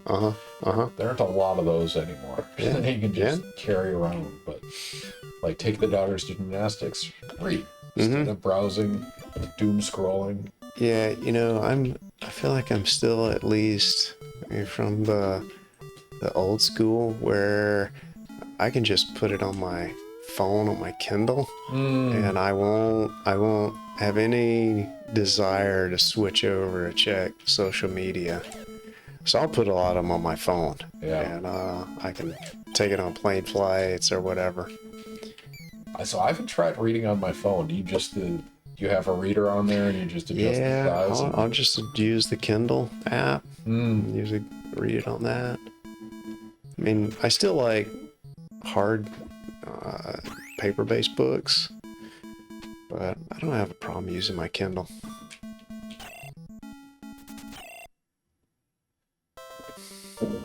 If you want to dial it down from the news, just read House of Leaves skydiving on PCP. Wait, read House of Leaves? Is that a book? House of Leaves skydiving on PCP. Okay. Oh my God. Okay. If you want to dial it down a bit. Yeah. When I first got into fractals, I was working with a colleague at Air Force or AFRL Research Lab, and he had the book by Mandelbrot. He's like, oh yeah, I love this stuff. He's like, you can if you just go on YouTube and search what was it, like fractals rave or something like that. They'll just, there's like fractal videos that'll go for like hours or days. And I think they just set these up at raves, play these things forever. That's awesome. So yeah, you really want to check out zooms. It's just, yeah. Oh yeah, I think that's what it is. Fractal zoom. And these things last forever. Man, I have one of those in my... I have this like recreational lecture I give at the end of general chemistry about emergent complexity. Yeah. You take a simple set of rules, and like Mandelbrot is a perfect example of that. But it also expands to any pattern you see in biology and cell differentiation. But anyway, I do have a clip of that. Like you see the classic Mandelbrot image, and then it zooms, and it's back, and then it zooms, and it's back. Yeah. Just a little PCP, it'll be fine. Yeah, it's pretty soothing. Yeah. Man, I'm glad I'm not the only one. I mean, especially in academia, it's just so stressful right now with the funding and the uncertainty. Yeah, you know, the whole thing about I got those emails about my syllabus. Oh, simple syllabus. Yeah. I mean, what the heck? What just happened there? Were you on... Were you hitting or you were... No, I was in defense, and they were just kind of hanging out. And I was like, I was just free to throw out. I guess he doubled up and decided not to go back. Oh, baseball question for you. What's your favorite stupid, obscure rule? Oh, yeah. There are some out there very specific. Yeah, the one about infield fly rule. It's one I'm not a big fan of. Seems to be kind of subjective to some degree. And then they were changing the rules on balk too a while back. I remember that because I played for a while, and then I coached my kids in Little League, and the umpire was like, "No, you can't fake it to third and throw to first." Like, what are you talking about? Yeah, you can. Try and stop me. Yeah. Hey man, this is real, you know. This is Little League. I'm taking this serious. And they changed the rules on that. You can't do it anymore. It's like, oh, okay. So yeah, the balk rule I've seen gets kind of out of hand too. But that infield fly, I'm not a fan of that one. I seem to remember the Braves got the raw end of the stick on that back at one of the series a while back. What do you feel about the pitch clock? I mean, that's a new development since you played. Yeah. You know, because I used to really enjoy watching it while I was playing. I don't watch it quite as much, but yeah, they're trying to speed up the game. Yeah, it seems to be too much about just making money and keeping people engaged. Kind of like it's TikTok or Instagram now. You don't have any patience to watch stuff. But you usually go to a game to hang out with someone who you were friends with. Now it's just got to be accelerated. I mean, as a player, I would take advantage of that as a pitcher, because I would sometimes, if it's like the second or third time the batter's come up to the plate, he's seen most of my stuff. So then I would, especially in I was playing D2, I didn't have a flamethrower, but I could pretty much size someone up when they got up to the plate. I say, oh yeah, this guy's he's gonna have a problem with inside or outside pitches or whatever. And I would start cycling through whatever the catcher told me. So I'd just shake a bunch of pitches off just to get the batter thinking, like, what is going on? What has he got left? You know? And so now if you got this pitch count, time clock on you, you can't play all these psychological games. It was like the funnest part of, if you're not throwing 98 miles an hour, hey, I think I should still be able to use my brain and mess with these guys. So that part I don't like as much. Even if it lasts a little. Mildly related, are you familiar with John Boy on YouTube? He does Is like the this- breakdowns of. He's like a super baseball fan, but he does really intricate breakdowns of like weird plays, weird calls, I have to pitching check this out. sequences. No. I think you'd appreciate it, especially when it's amazing when he does like a digital overlay of 3 different pitches that like, start out the same, and then the slider's gone and the curve gone. Like it's crazy how good. I mean, even compared to back in your day, it's probably very different. Yeah, I mean, these days I think high school kids are getting Tommy John surgery. That's Beef up crazy. their tendons in their elbow. That's It's just crazy. crazy. I mean, stay competitive, right? Yeah. All right, Madison or Robert, any thoughts on Moneyball? Oh yeah, I love that. I don't think I ever read the book, but definitely like the movie. Yeah. So, yeah, it's kind of like game theory now. I guess everyone knows Billy Bean and how to play the game right. So now I guess you gotta dig deeper on these stats to figure out how to take advantage of it. But yeah, that was a really interesting way to look at the sport. And it changed the way people did business, right? It's, I mean, it's completely transformed everything. Yeah, it's a good application of Little Boy Boo. Bottom of the whiteboard, man. Exactly. You know, Your whole, so whole life cycle. I can appreciate the game. You know, What's funny is they do similar analyses for football, but they don't abide by them. The league is not leaned into it. Like draft picks, they always go after quarterbacks, and that's not necessarily the best. Like, yeah. In my Bayesian uncertainty class, it's a project-based class, and I let the students they can choose whatever project, as long as they're doing uncertainty analysis. And in early on, there was a few that would do it to predict sports. And the first year someone did this, I think it was on basketball. There's just so much data in basketball. And he trained this model. He come up with some hypothesis on, if you're the home team. oh no, you got mercy ruled. Man. Oh, you got 7 innings. Oh, gosh. I wasn't paying attention. Maybe that was a problem. 19 hits. Man. 19, to 9. But anyway, he trained this model based on a variety of things like how good were they 3-point shooting, home field versus away, whatever. And he trained this model on the first half of the season and then predict the second half. He was beating Vegas odds on this. I was like, wow. That's pretty cool. Someone check the betting lines. So, this was 4 or 5 years ago.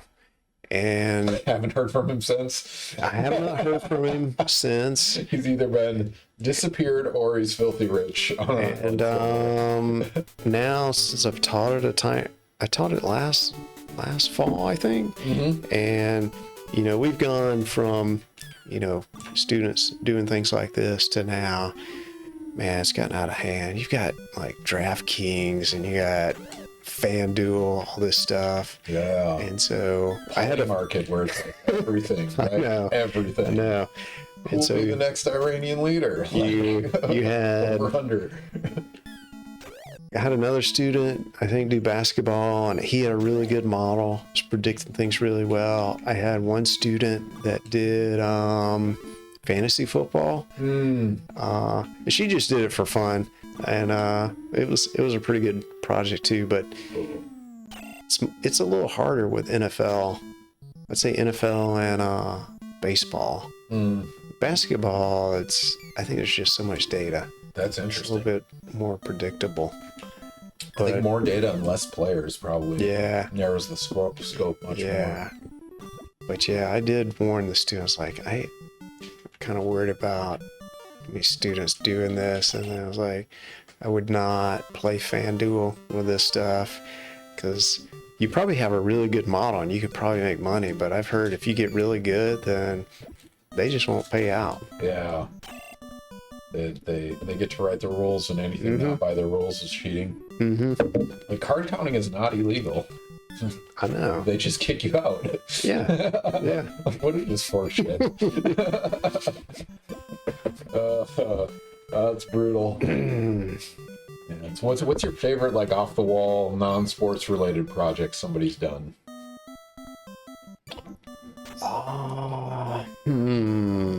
It's another We'll one see, like, that I've seen. 100 years of Farmer's Almanac predicting weather or something like, or even weather of any kind is probably. So there wasn't one directly on weather, but we had someone that was affiliated with, I think, a state organization that was predicting these, is it algae blooms around the coast? So I can't remember the exact outcome, but he had some pretty good prediction on trying to, forecast when this was going to happen.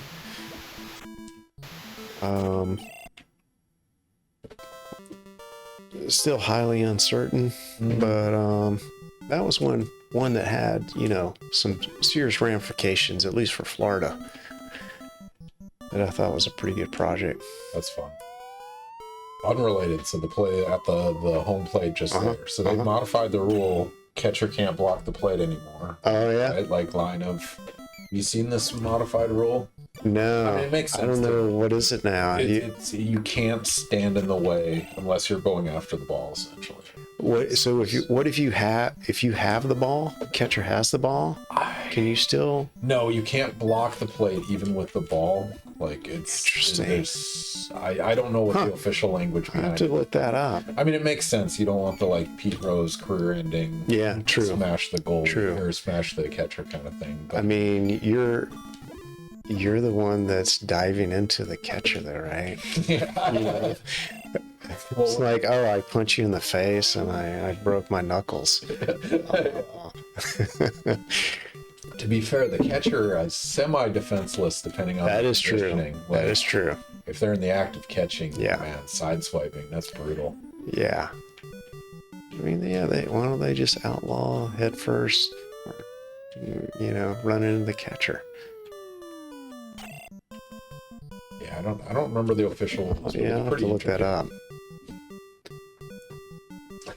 Cuddle puppy. These dudes have cannons for arms, but they run like two-legged centipedes. That's true. Yeah. Ball. I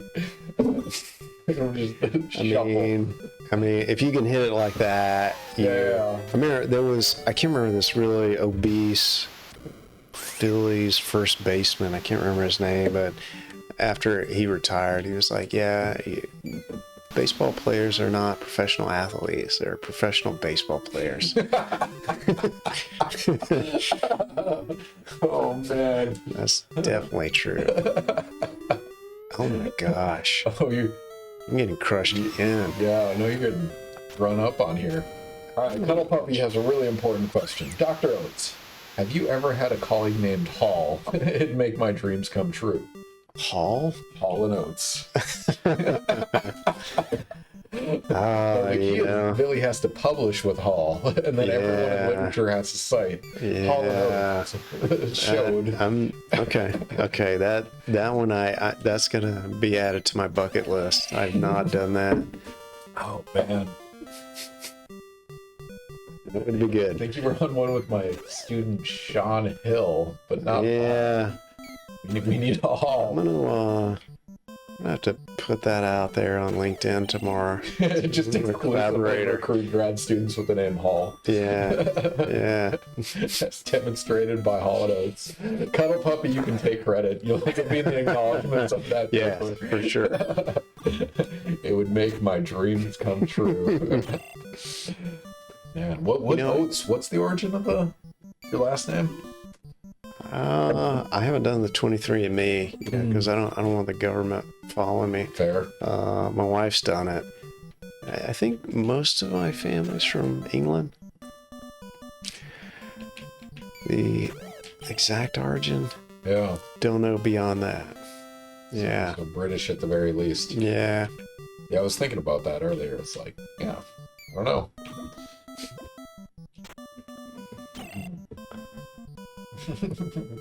They have cannons for arms, but run like two-legged centipedes. That analogy came out of nowhere. Yeah. It's You're not wrong. How are you feeling about the game so far? R.B.I. baseball. Everything you remembered it to be? I don't remember getting destroyed this much, but other than that, you know, yeah, that's about what it is. You're right. I don't remember them running so awful slow. Oh, Cuddle Puppy has volunteered. I'll change my name to Hall, but could I co-publish with you as an undergrad? I'm not going to grad school for a one-off authorship joke. Oh yeah, I mean, I got some undergrads in the group, so come on over. Yeah, exactly. We love motivated undergrads. Yeah, You don't have to pay them and they get stuff done. yeah. We're in engineering. We'll put you on salary. Reminds me of droidicas. I don't know what a droidica is, but when I search for it, it's the Star Wars droids. Oh, that These guys? but it looks pretty cool. Yeah. Looks like a modified predator. I like it. All right. So you're out. Do you want to try the Hefeweizen? I think I'm good. All right. I'm going to grab one. All right, go for it. Go for it. German theme. Fun fact, my first beer ever was in Germany. Oh yeah? So I was in there for the just through a happenstance series of events. I was there for the meeting of Nobel laureates in Lindau. Oh yeah? The island of Lindau, they just have they have like Nobel laureates in different areas, and I was the chemistry one. But I was not a drinker before that. I went and had my first Hefeweizen in Germany. Seems like a good place to do it. Oh yeah. Hefeweizen's my favorite. Speaking of which, you mentioned this beer. So can you pronounce this? Do you know? All I know is the last, my friend Kyle called it rock beer. So I think I don't know if it's direct translation to bacon beer, but that's the English translation of that. It's Act Shangri-La R.B.I. Yeah. Eggs. Beer. Ocean. I can't even pronounce the second one. And Big Weisslein Bisken Deutsch, But I can't pronounce that. it's definitely it's a distinct flavor if you guys are interested in checking it out. But Yeah. It's kind of like a Guinness, but smoky. Cuddle Puppy, swing after the ball so it doesn't count as a strike. 200%, 200 IQ. You got the audience talking shit about your game. Man. So have you played any of the modern baseball? I don't think so. It got so real. Yeah, I think I've seen a few videos. When it gets that real, can you still control? I mean, I don't know what kind of. I wonder how that works. Cuddle Puppy. To be fair, he was reading when he swung after it was called a ball. That's awesome. We're trying to translate German and it saved you a strike. We're gonna count that. Pronounce German. That's amazing. I like it. Speaking of which, you mentioned this is a beer you had in Germany. Or one recommended. So this is this one's at the OG bacon beer in Bamberg. So Bamberg's like 20 minutes outside of Erlangen, where I was at last. And this was sabbatical? Yeah, almost a year ago. So yeah, it was good times. It's good for a break. So how long did you spend there? About a month. So I couldn't get away the whole semester, but yeah, it was definitely a good break. Yeah. Family come with you for that one? No, school was still in, so it's just me. We got a lot more done than I thought we would. That's fun. We did some of that stuff. I think we had talked about at some point, but on ceramics, we did some high throughput analysis on ceramics. my colleague has a system where he can like start from powder, put these through the calcination, sintering. He's got these big furnaces. So we did a lot of analysis on just making some high entropy oxide ceramics. So it was pretty fun. That's fun. Yeah, I gotta figure out. I still haven't done a sabbatical. Yeah, it took me like 14 years. Oh, did it? So I'm Yeah, coming up. I missed the first round. This is my 13th year, right? Yeah, yeah. Now, your kids or is your oldest in Yeah, she's third school grade. now? Okay. So I got third grade Yeah. and kindergarten. Yeah. Yeah, it makes it a little harder. Yeah. We have found some of my friends had told me though that you know, if your kids aren't getting along that well, if you take them to outside another country, man, they're really gonna bond because it's gonna be them two. So, you're gonna have to figure out how to survive. Hey, who around me speaks English? That's right. You're stuck with me if you want to survive. What a loophole. That's veteran parenting right there. Yeah. I'm sure there's some game theory analysis behind that. Oh, man. Oh. Man, my kids are just far enough apart in age, so it's third grade and kindergarten, so 3-year difference that it's... Okay. I don't think it's toxically competitive. Nah. Your kids are similar, right? 3 years? They're between 4 or 5 years. 5? Okay. So surprisingly, they got along really well. So maybe it was, and they're 2 boys, so probably having 2 boys that are too close in age, man, they're just destroyed each other in the house. Yeah. So yeah, it worked out pretty well. Yeah, that's fun. All right, we detoured on many things. We should talk about smart materials at some point because, like, it's a buzzword, but there are real smart materials. So, what does that umbrella statement encompass, and what interests you about them? Yeah, I mean, I first got into it in grad school, and I just got rolled again. Yeah, let's not. Oh, Nolan Ryan. There we go. Wait, did I? I'm going against Nolan Ryan. Yep. No, it's no factor. I'll handle this. I'm gonna handle this guy. Oh, yeah. It's bringing it. Yeah. ERA is higher than I'd expected. Yeah.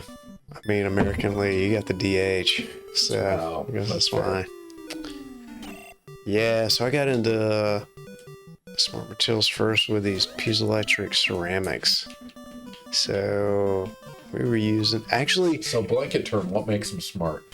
Yeah. So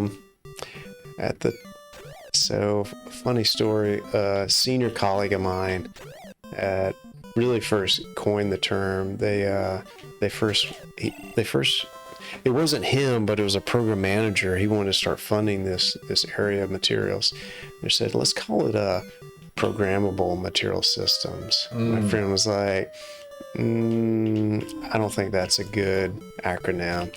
Let's call it something else.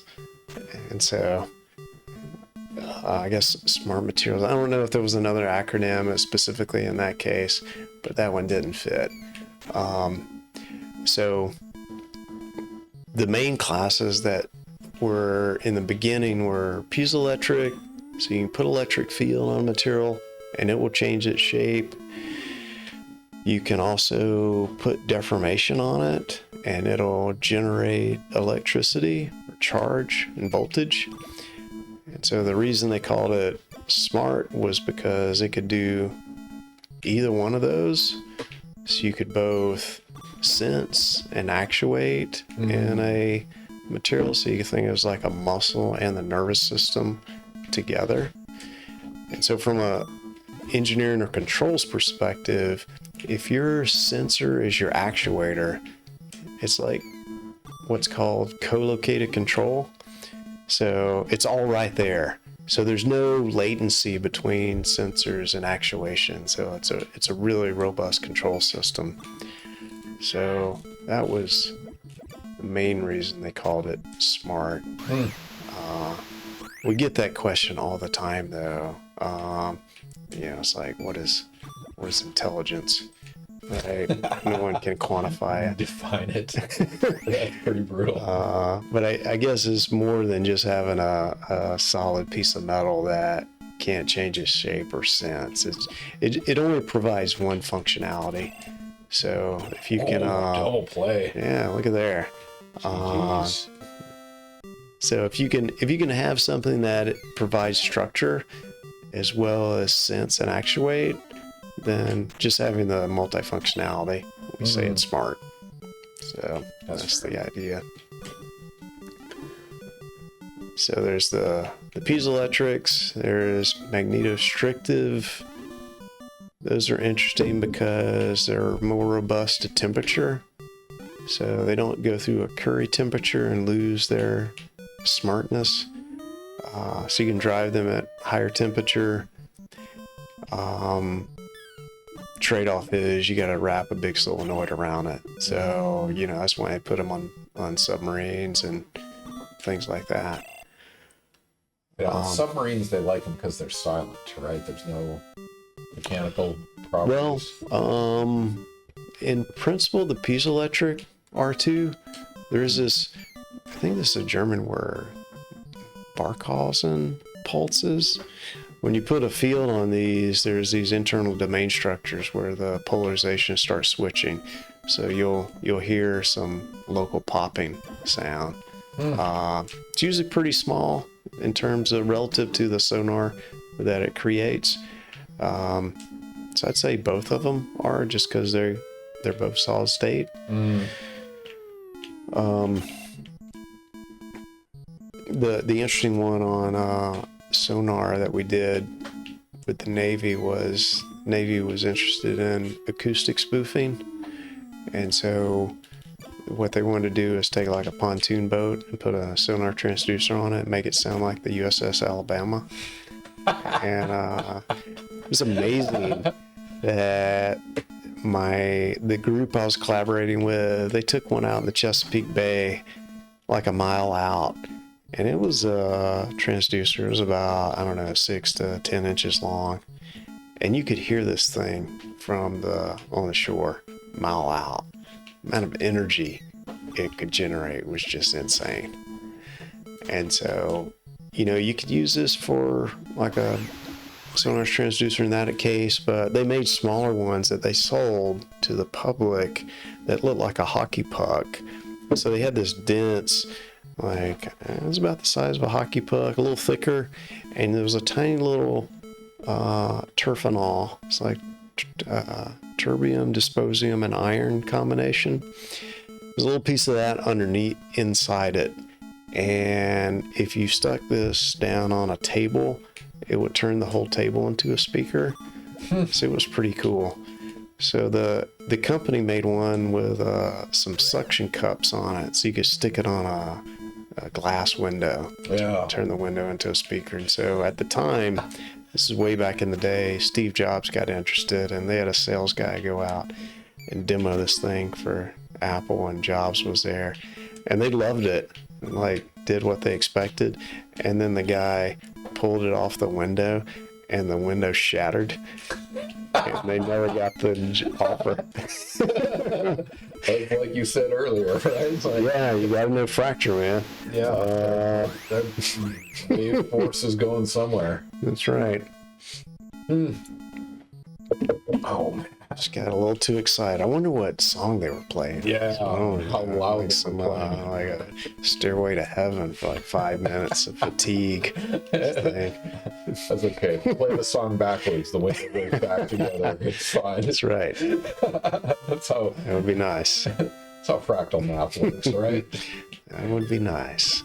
Cuddle Puppy said, "Did you guys know that a dog speed ran a game similar to this at AGDQ and won?" I did not know. Are you serious that they had a dog playing a game? Man, I'm really getting flamed now. Yeah, you didn't get mercy rule after 7. That dog is better than. No way. Man, it's all right. I got a guy in scoring position. Only down 4. Yeah. Just gotta get this guy in. Man, you feel the competitive baseball player in you. So how are you as a batter? And I was okay, but not college level. I was okay in Get it. high school. Let's go ahead and go. Holy cow. Come on, you got it. Look there. In the park. Look at there. Holy crap. Take that, Nolan Ryan. Oh, Cuddle Puppy has a link. For the dog? Yes. Oh, I gotta sign in to make sure I'm not a bot. I don't know. Internet never. Give me a second. I got this Cuddle Puppy. I want to see this.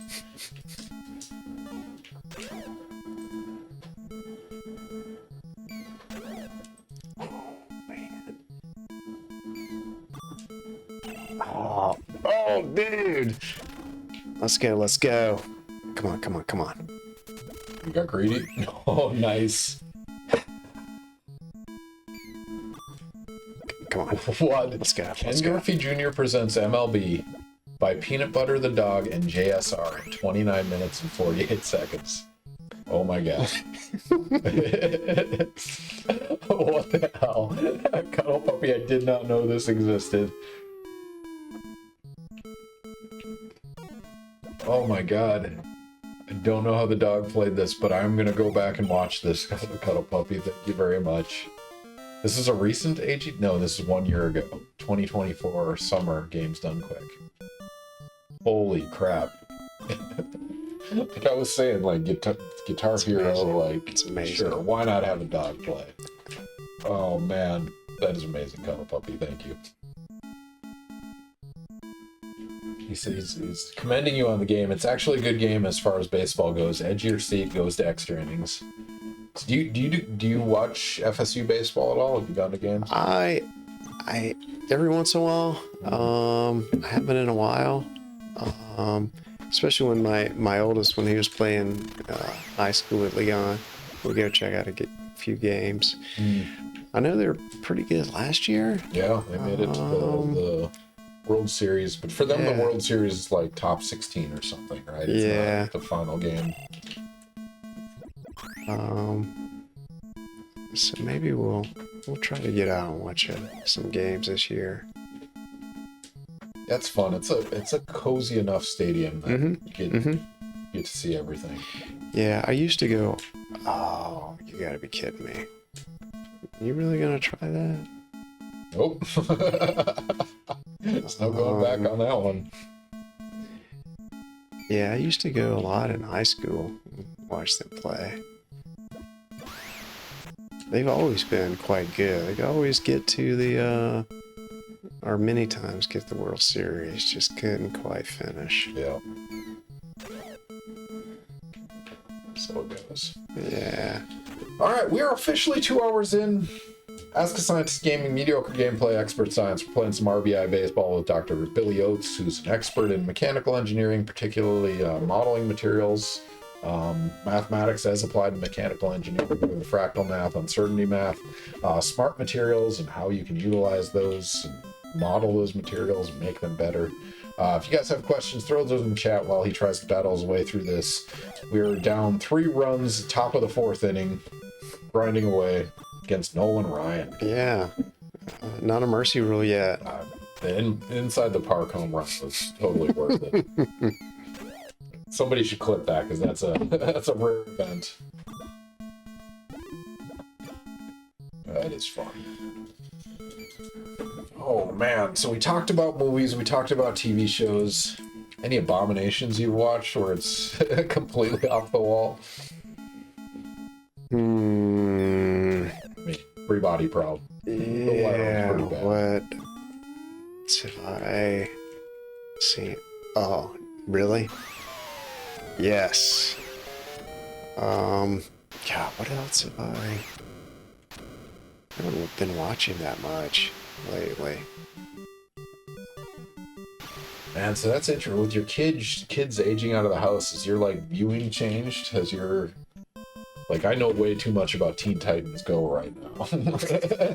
Right? Like Yeah, it's evolved quite a bit. Mhm. So, when they were younger, there was, I mean, I remember when, that series Stranger Things, Yep. that thing stretched out forever, right? I think Oh, when that's that, the entirety of your kid's childhood. well, basically. yeah, and when it first come out, my wife was like, no, this is a little too much for kids to watch. There's Yeah. like some profanity and stuff. And then as they got older, that was like no factor. And then my youngest son, he's very studious, keeps up with everything in school, very responsible. But in terms of his favorite shows, I would say Breaking Bad is number one. And then maybe number two is that show Dexter. It's like the serial killer and drug dealers. I think that says more about you. Maybe so. Maybe so. That's awesome. But So, up yeah, the it's show you evolved. could do. It's evolved. As long as it's not like season 6 of Dexter, because that everyone should be ashamed of. Yeah, we never got past like, I don't know, or I never got past like season 2. My son was like, yeah, it gets bad. The John So Lithgow season, that's where it peaked, and yeah, we abandoned it. And then there was a revival, and heard about that. Yeah. we didn't go that route either. Cuddle Puppy, your kids grew up faster than the series did. Yeah, Stranger Things. Yep. That was a hell of an inning, though. Yeah. Oh, it's still going. Okay. All right. Yeah, I tried to that one back. Cuddle Puppies critiquing R.B.I. baseball. They couldn't have had high hopes for the game when they called it R.B.I. baseball. Were home run baseball and grand slam baseball already trademarked? That's true. R.B.I. is not the best, most exciting statistic in the game. It's important in gameplay. Moneyball loves it, but R.B.I. baseball. Consistent pitching baseball. I love it.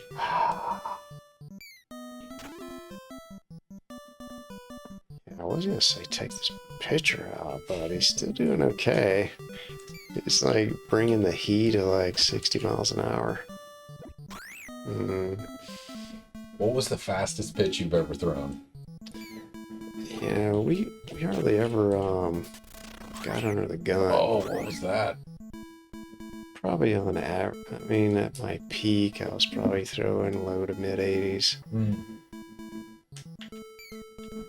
I had a pretty good location and good curveball, so that's usually what I relied on for my off-speed stuff. Man, it's crazy now. You have high schoolers throwing 90. Like, Yeah. not sustainable. Yeah. Oh, yeah. I don't know if I told you, I went and visited the Yankee spring training a while back. They wanted some help with making a sensor in the ball.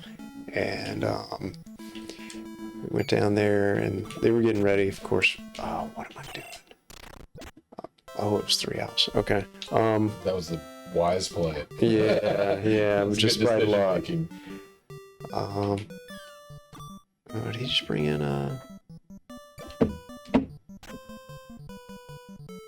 Come on. Oh yeah, They so changed their pitcher. I think they did. Oof. Yeah, so spring training, they had guys in the batting cage, and yeah, they got this pitch machine that's just bringing in gas, and all they're doing is they're focused on the launch angle. So not only are they hitting it hard, they're dialing in the angle. So they're just hitting home runs. Mm-hmm. So it's just crazy that you have that good eye-hand coordination to do this. To know where to hit it. Yeah. Wow. And then pull at a particular field when at will. Mm-hmm. It's disgusting.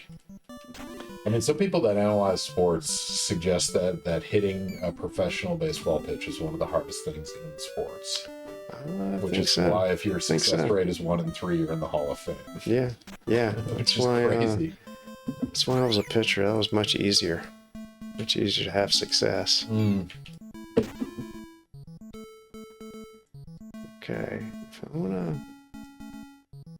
You're crushing it this round. All right, I'm gonna leave you with a question as I run to the restroom. Favorite equation? Favorite equation, inequality, or algorithm? We'll loosely define it because I've had several mathematicians and programmers. Yeah. I remember everyone picked, I think last time I picked Euler's. Yep, and Euler's everyone picks that one, so I need to think about what's another good one.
All right, I have one I've been playing around with lately.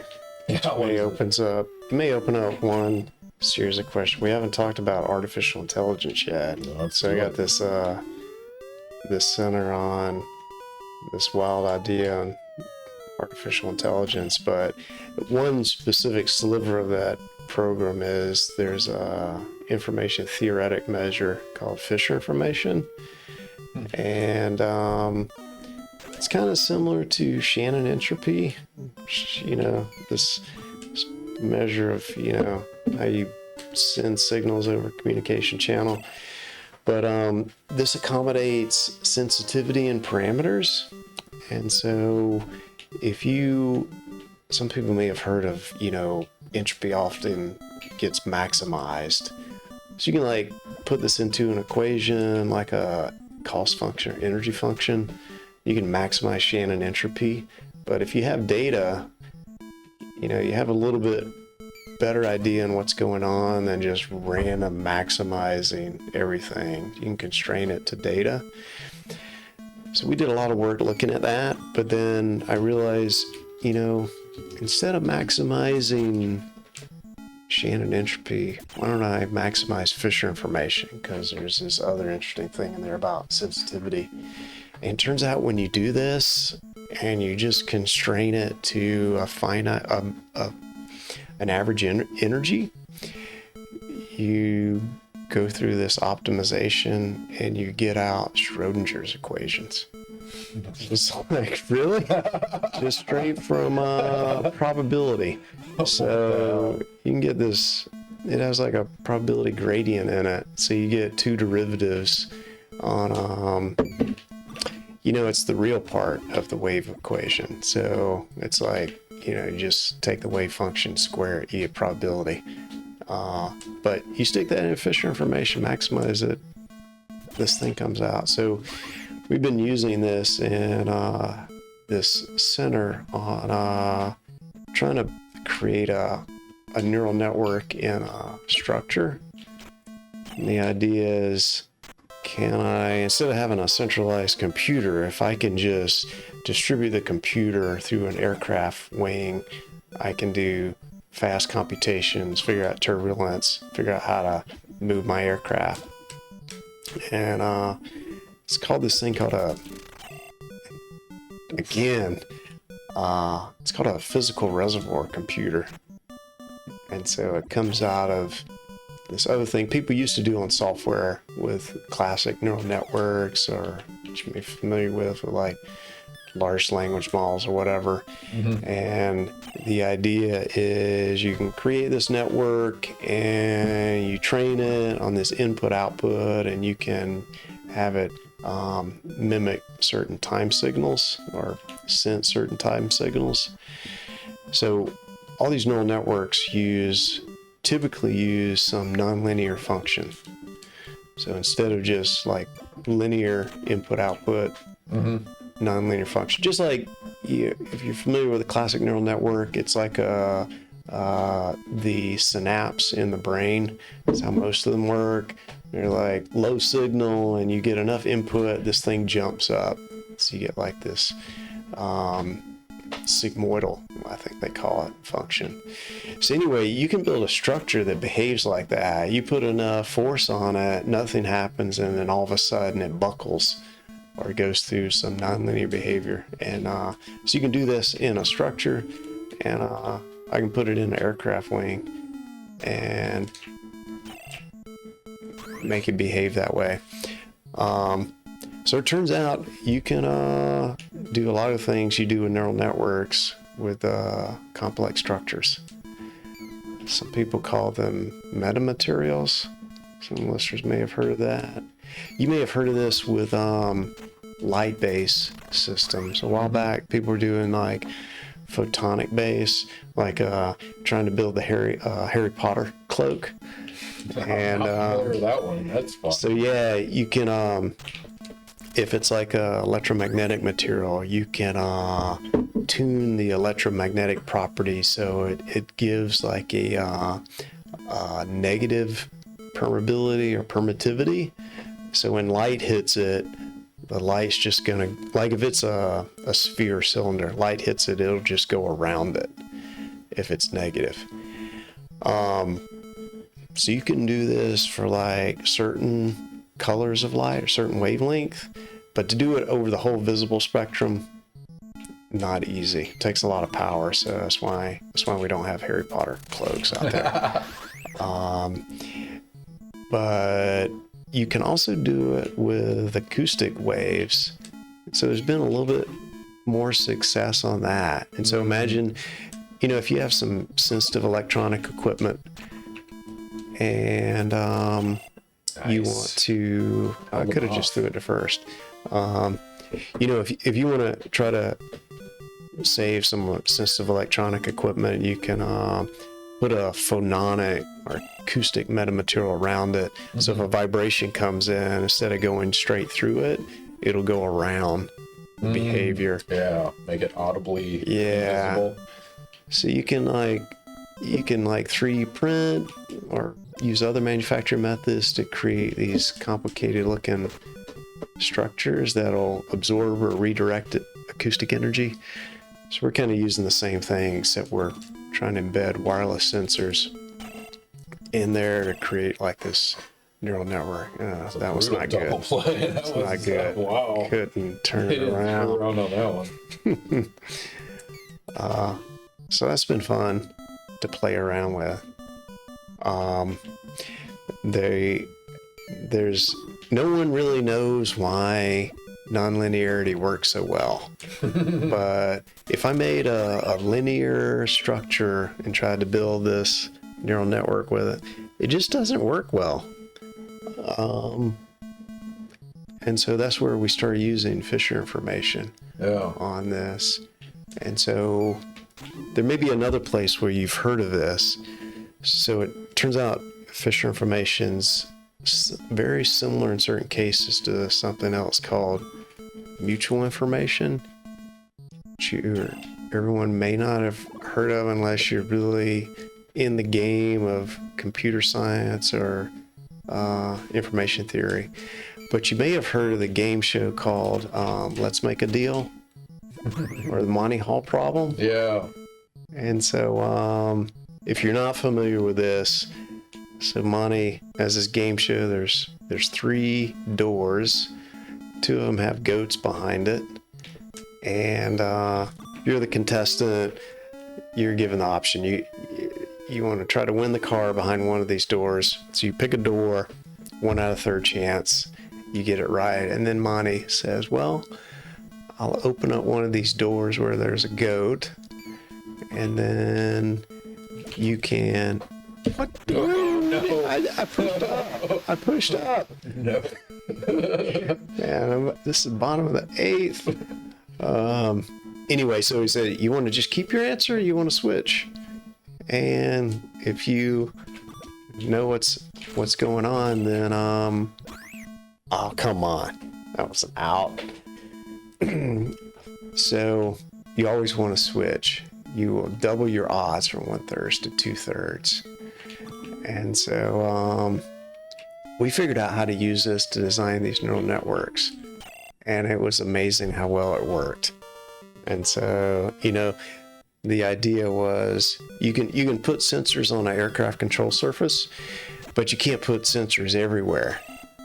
So you can just embed this computer everywhere else. And it's like, if you can measure where this computer structure, if you can measure that, that's like Monty opening the door and you see a goat. So if you can put enough of those on there, you can increase your odds of knowing what kind of turbulence there is. And so it's helped us figure out how to design these things.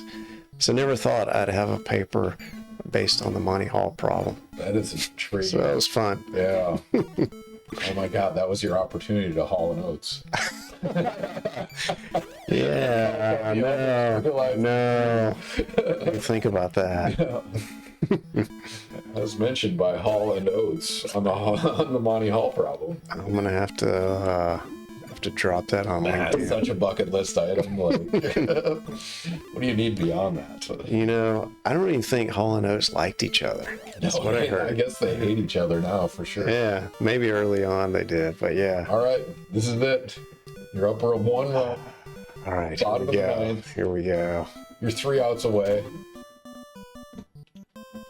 Not going to distract you. Lori, the drink we're drinking tonight, we started out with this, ooh, nice. Look at that. That's a pressure play. We're not even going to try to pronounce that, Lori. We're drinking this R.B.I. You said it's bacon beer is what it translates to. It Rock is, beer. It is. It has a flavor to it. It's a thick German beer, but it's good. I'm glad I tried it. That's for sure. Ooh. Come on. Wow, he pulled out a double out of that. 2 outs, bottom of the 9th. Billy Oates. Up pitcher. 1. Up 1. Tying run. Is that it? GG's. Is that it? I finally won one. You did. Congratulations. You earned it. Nail biter. You earned it. So I'm gonna say in 10 minutes we should start. NARC. But I'm going to suggest one game for you before we do, and it's called Bad News Baseball. Okay. Very similar to R.B.I. baseball. This came out of Japan. It's very Japanified. Why? Because the umpires are bunnies. But similar gameplay, but I think it's a little more polished. I'm curious your perspective on this one. Okay. Bad news. Ooh, that's fun. Lori said, we're going to Germany next month. Maybe I'll have Scott try it. So Billy spent a month. It was a month in Germany. Yeah. Where were you located? So I was in Erlangen, which is close to, Bamberg is where I think rock beer is pretty well known. If you're familiar with Nuremberg, it's pretty close to that area too. So south, east or southern in that area? So I was southern. I was near Heidenheim and then Lindau for the conference. So it's... Yeah, I'm not familiar with that area. Smaller. Which part of Germany? It's not too far away from Rome. You get to see the birthplace of Einstein, that nice statue in town center. Okay. So I have no idea how to do this. I'm just San clicking buttons. Francisco, LA. That's perfect. Oh yeah. Lori, where are you going in Germany? That's a lot of fun.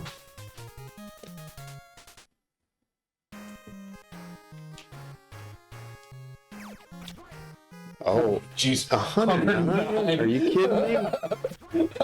And now he's 3 mile an hour. Wow. Okay. 109 miles an hour. Oh, man. Can I bunt? Okay, okay. But it's like they Yeah. took R.B.I. baseball. Yeah, yeah. They are going to Munich for Mm. Frühlingsfest. Okay. That's fun. Munich. Yeah, I enjoyed Munich. Mm. Yeah, I think I'm sure going in Bavaria area is super nice. I mean, this is basically the same game, right? Just slightly more in the bunnies. Slight. Yes. The That's funny. locals, Oktoberfest. I love that they like pass out. They Oh yeah, I had stars because I was an idiot and didn't tag up. brings you back to your gaming days. Okay, I can bring the heat too. After Nate, let's do this. Oh my Like a god. No kidding. What is it, 60 feet to the plate? I think it's 60 feet 6 inches. 60 feet 6 inches at 111 miles an hour. Somebody do that math. Yeah. Like 0.3 of a second. Oh yeah, that was the thing I forgot to mention when I was visiting the Yankees when they were talking about they wanted to measure force on the baseball. So it turns out I'd never run the numbers. I saw this on Wired one time and I didn't believe the forces. It's like there's no way putting that much force on the elbow. And so I did the simple math. So if you want to accelerate the mass of the ball 0 to 95 and some split second. Mm-hmm. The force over the short time period is about 11 bowling balls in your hand. Imagine holding a mini bowling ball. So the force is huge. So I was like, yeah, we can measure this. You guys want us to? So we can build you a sensor, put in a baseball for, get a student on this, do it for $30,000. And by the way, that's like super cheap. Build a sensor is robust. The Yankees come back and they're like, wow, that's expensive. It's like, are you kidding me? That's like Yes, no, that's change. Yeah, that's chump change. And I had one of my former PhD students at the time. I don't know of another way to characterize this because it's not like me to say it this way. It's not the personality, but his dad. He grew up in Florida. His dad was like the George Costanza he like managed the Yankees accounting. I asked him, and he was like, "What are you doing? What the heck was that?" The glitch. What the hell was that? He's like, "Yeah, they can afford that. They just don't want to pay." And then That's curious. Yeah. I kind of had an idea they do this because one of the coolest presentations I saw at FSU. He caught it. Well, yeah. One of the coolest presentations I saw was over at CAP. Someone invited this guy that got his PhD somewhere out in California, and title of his PhD was The Physics of the Curveball. And so he went through a lot of interesting things about that. Like no one really believed that you can make a ball curve. Like they would way back in the day, they stopped some game in the middle of the game and they put a pole between first and home plate and they set up the pitchers along that line. And yeah, the ball would curve around it. I'm like, okay, maybe it does curve, but of course you got enough of the quote unquote flat earthers that it's witchcraft. Yeah. So this thing always come back, and so he went through this whole history on it and a bunch of wind tunnel tests and all sorts of stuff. But he said that his side project was taking all this and building a really sophisticated pitching machine. And so you could build this pitch machine where no matter if it was a fresh ball, if it was a scuff ball, the machine would figure out how to adjust the spin and the pitch so that it would put the ball exactly where you wanted it. So he started renting these out to Major League Baseball teams, and they would use it And then they wouldn't pay the rent. And he would call. I was like, what's going on? What you guys paying the... What you guys just pay me?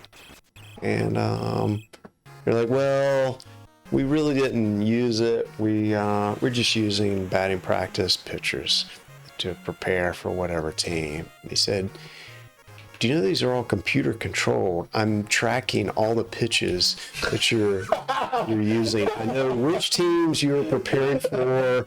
I know exactly how you're using it. And so he'd have to go repo these pitcher machines because they wouldn't pay. Shortchanged a man. It's a very Trumpian strategy. That's holy butts.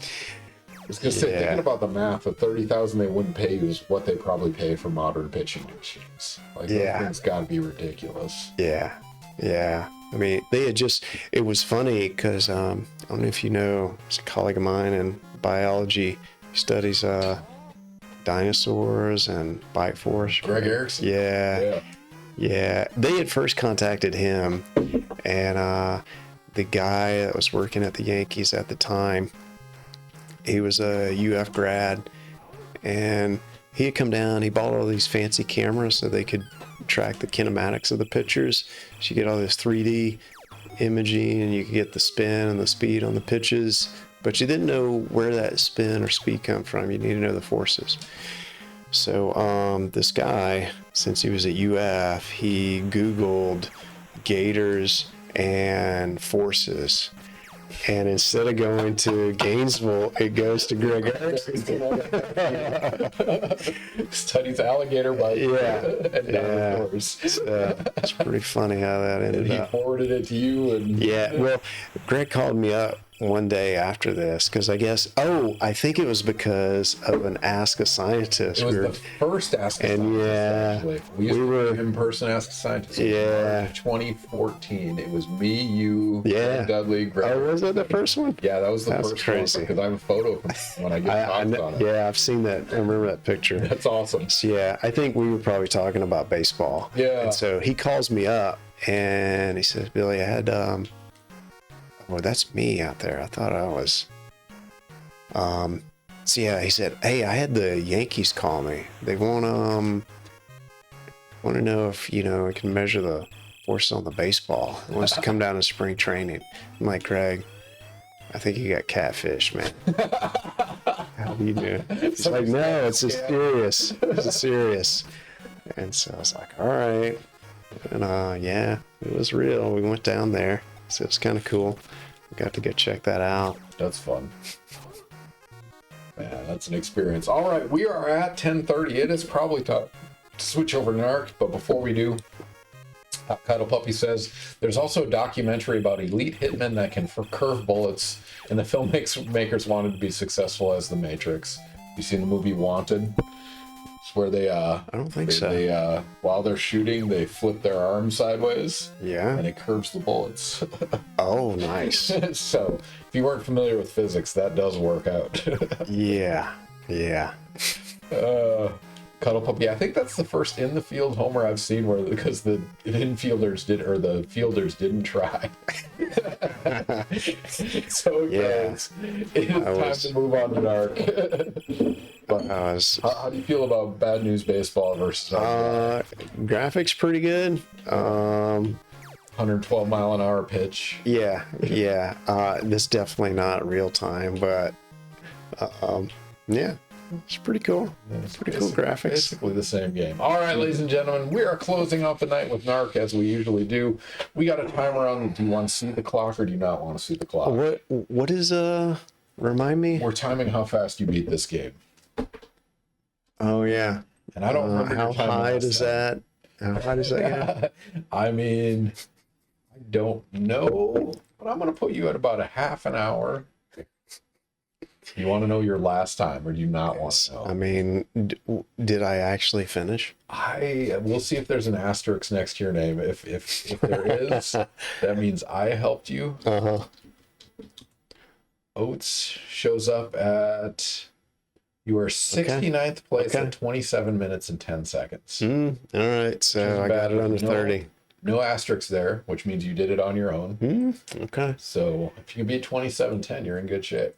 But before you do, everyone needs to know a little bit of lore. There's NARC, there's the cartridge. I didn't have this last time you were on, but I got this when I was at anytime I go visit a university or anywhere, I'll check out retro game stores and I'll add to my Nintendo collection. I have a NARC in the box. You are Max Force. Your mission: bust Mr. Big and destroy his dreaded criminal empire. Seize all contraband, stolen money, illegal weapons. Use rocket bombs, high-powered machine guns. Apprehend all suspects. Protect the innocent. Punish the guilty. Stop at nothing. And the tagline is NARC. No one had the guts until now. So, Billy, you have the guts. Press start. Fired up. You're gonna walk. You're gonna walk right. And I'm going to hit the clock as soon as you touch the ground. All right. There we go, ladies and gentlemen. We are off to the races. Lori, yes, I am wearing the Dare shirt. Is that you that sent me the Dare shirt? It didn't have a name on the package. But we were talking about this last stream. In fact, I got to go grab it.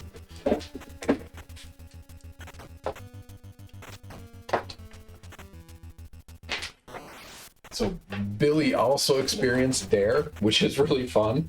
So we got terrified by the was that before we started?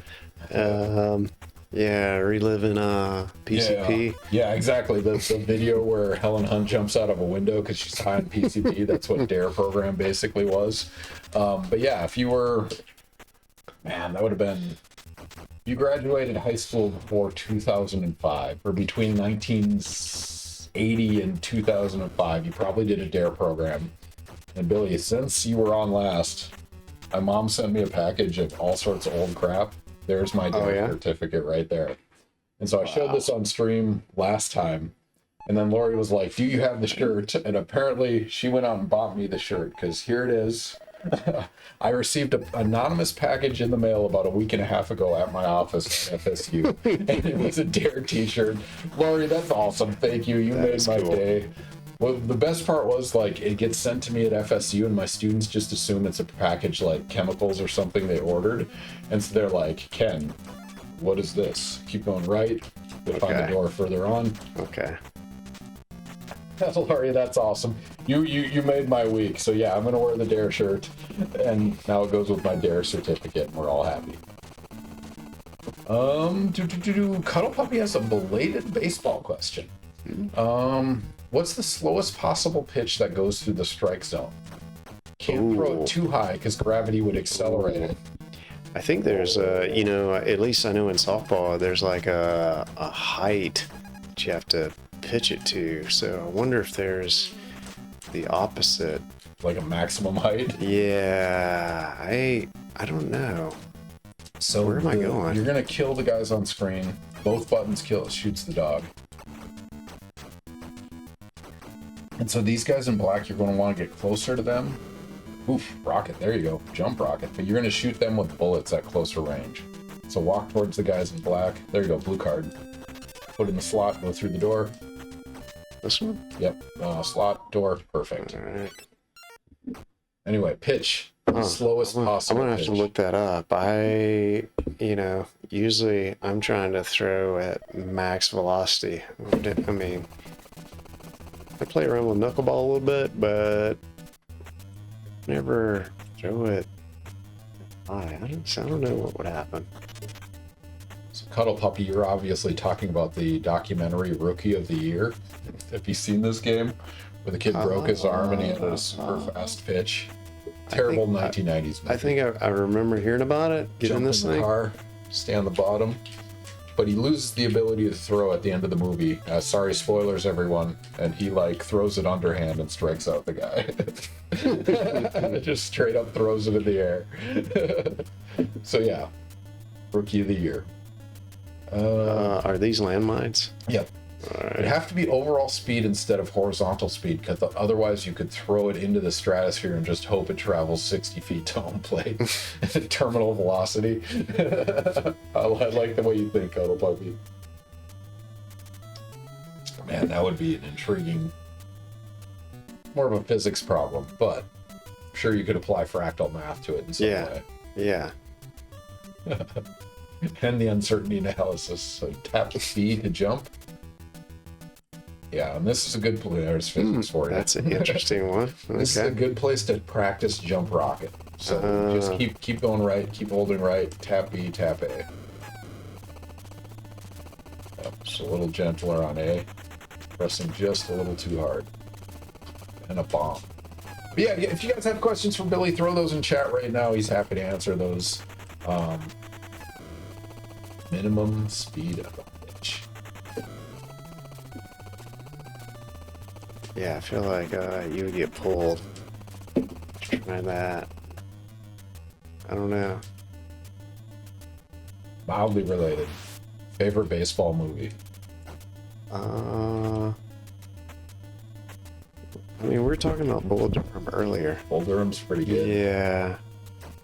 That's probably that one, or Field of Dreams, pretty good. Yeah. Kevin Costner based. He also did a later one. Did he? Yeah. What was he? I mean, he was in like an older kid. yeah, he was in both of those. I forgot. Yeah. He also did, like, I guess he's a fan of. He has a later one. It's like, yeah. not The Rookie. It's something else. Yeah, I can't remember that one. Baseball movies. Let's see how many Kevin Costner baseball, because there's one where he's a manager, Draft Day, Bull Durham, Field of Dreams, Chasing Dreams. I'm not familiar with that one. When It Was Game 3, For the Love of the Game. That's when he's the older pitcher.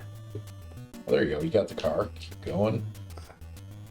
Oh, stay at the bottom. Keep going. Yep, keep going. Stay at the bottom. You're fine. If you go all the way to the bottom fast as you can. Oh, okay. Man, you got through the mess. Oh, Laurie just drinking NARC drink and drive. So cheers, Billy. You might as well drink a little bit while driving your car. And, solid pace so far. You're doing well. Okay. I think you're on pace to beat your previous record. But if you guys want to distract Billy, feel free to throw questions in chat. Kevin Costner movies. Sandlot. Oh, I remember Sandlot. That's a good one. Yeah. Just showed that to my kid. Just giant dog. All the Bad News Bears. Those are good old classics. So keep going beyond all these. The last door is what you're going to go in. After you get past the dynamite and the clowns with knives. Yeah, keep practicing the jump rockets. The door right there. Going right. Kevin Costner is an intriguing actor to me because he lacks not only range but also charisma. Cuddle Puppy, that's a letterbox review right there. Go share that one with the world. Oh man, harsh. Is there anything I didn't ask you or talk about that you wanted to talk about? We didn't do any predictions because we just got lost in the conversations. Yeah, I don't know. I should have brought gloves. I think I'm gonna get some blisters tomorrow. That's totally worth it. Left as long as you don't have a dean's meeting. Yeah, that's right. Count that story. People don't appreciate the things we go through for science outreach. Yeah, that's right. First one, you hear 3 hours, man. You can put away some beers. And you don't know you're doing it. Yeah, that's right. Yeah, and so. So you're gonna shoot the Rambo guys with bullets. Yep. So kill the guy in white. And Rambo. Should I go get those things? Rambo guy. No, you only care about the Rambo guy and them dropping bullets or dropping. So you're gonna shoot them with bullets and they'll drop a green card. So yeah, just hold A. Yep. Oh, nice. Automatic. You might want to move right a little bit because the spawn is like stuck. Okay, there you go. Okay, then right. It only does one guy on the screen at a time. I'm not sure why. But unless you have the green card already, I was not watching. I can't remember either. Try it. Give it a try on the. Do you have to press something? Further left. No, you don't have it yet. Okay. turn around. There we go, green card. All right, through the door. Some random number generator right there. Yeah, so I don't know how many beers we put down that night. I was department chair at the time. I was just, my third and final dean was starting. I was getting a meeting the first time the next morning. Man, I wake up and not feeling the best.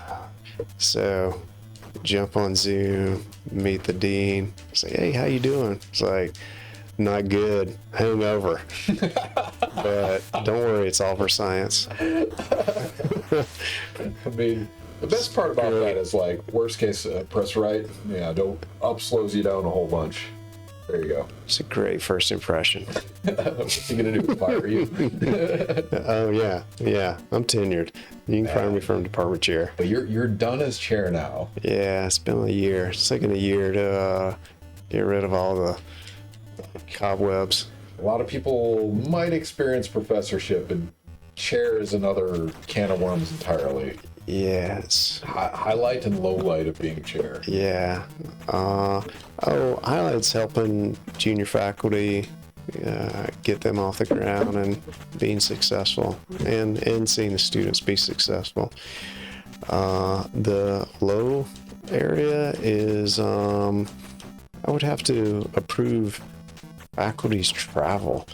What?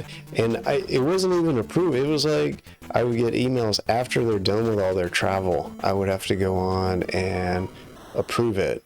Like, this is the dumbest thing. I don't know why FSU was set up this way. That's like the Concur. Yeah, it's like Oh, yeah, 1,000 paper cuts. You know, you keep getting distracted from this stuff. Yeah. So you get an email notification every time they request approval. Yeah. Yeah, and I still get a few residuals of those, and you know, I think I figured out. I wish I'd have known this before, but I can reject them. I felt guilty doing that before, you know, but now I can just reject and say, hey, I shouldn't be in this approval chain. Just take me out. It's like, man, if I would have known that, I would have put an end to that. No one told me. I could just reject it. Oh man, the loophole. Like, yeah, am I going to reject this? And the faculty's going to be on the hook for like $3,000. I don't want to do that. And it's just like, it just keeps coming. It's like the mail. Oh man, that was the thing. So yeah, all the administration, human resources. Oh, it's just like the office. Yep. I think it's in academia. Very smart, really good faculty, but yeah, dealing with some things with human resources, just like the office. All right, so now you're gonna kill all the dogs on screen. Okay. Or they disappeared, whatever. Shoot all the guys on screen, and a guy in a wheelchair is gonna show up. And I'm gonna recommend you stay in this middle here and shoot rockets. So tapping A. Yep. Shoot a whole bunch of rockets, and just to increase your odds, be up somewhere in there. Tap A. There you go. That's one. So you need two more of those, shooting the guy in the wheelchair. As we learned about 2 weeks ago with Jenny Root, who's an expert in special education and Americans with Disability Act, we are equal opportunity here. We will shoot someone in a wheelchair if they deserve it. So there you go. Yeah. That's two.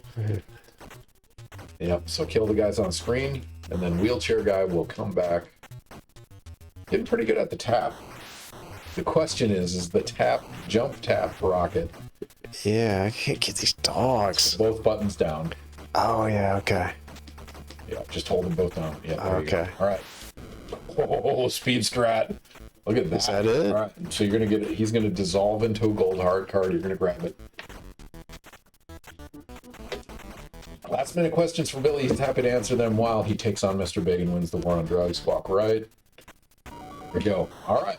This is We are it. on. You're on an excellent pace. The equalizer here is going to be, can you tap jump, and then can you tap rocket on board? So go to the top of the screen. Stay at the top of the screen.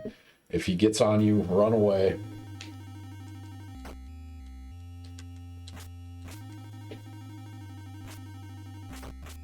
All right, and then he'll probably kill you. Go around. Yeah. Go right. Stay at the top. Get some distance. Turn around. Stop. Jump rocket. I So stay at the top. cannot get that rocket. Yep, gentler on that A button. I think, there you go. Yep, a little later, so you got some time. Yeah. Tap B, tap Okay. A. That was good timing. So a little. Just gentler tap on the it press. easier? Yep. Just don't push it down as hard. So B. It's pretty close. All right, go left. Go to top of the screen. Do it again, get some distance. Tap B. Ooh, that was pretty close. So the rockets aren't coming, so you're pressing too hard. That was closer. Yeah. A little earlier on the A tap. So you're pressing it just hard enough to not get a bullet or a rocket. So you're hitting 7 It's like frames it's instead punching. of 6. Yeah. Yep. You see that? Man, you gotta be fast. That Was that pretty a good. rocket or? That was a rocket. Okay. So, that was good timing. Just a little gentler on that A button.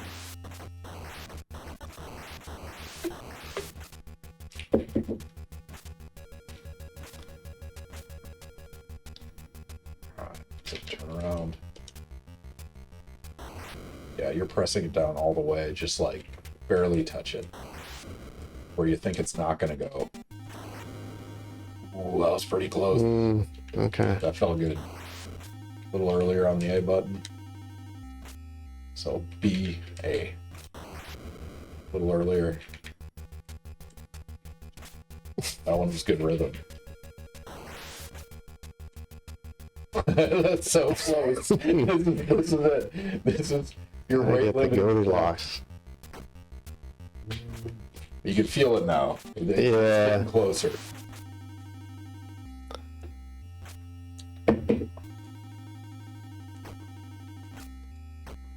Yep, a little too hard on the button.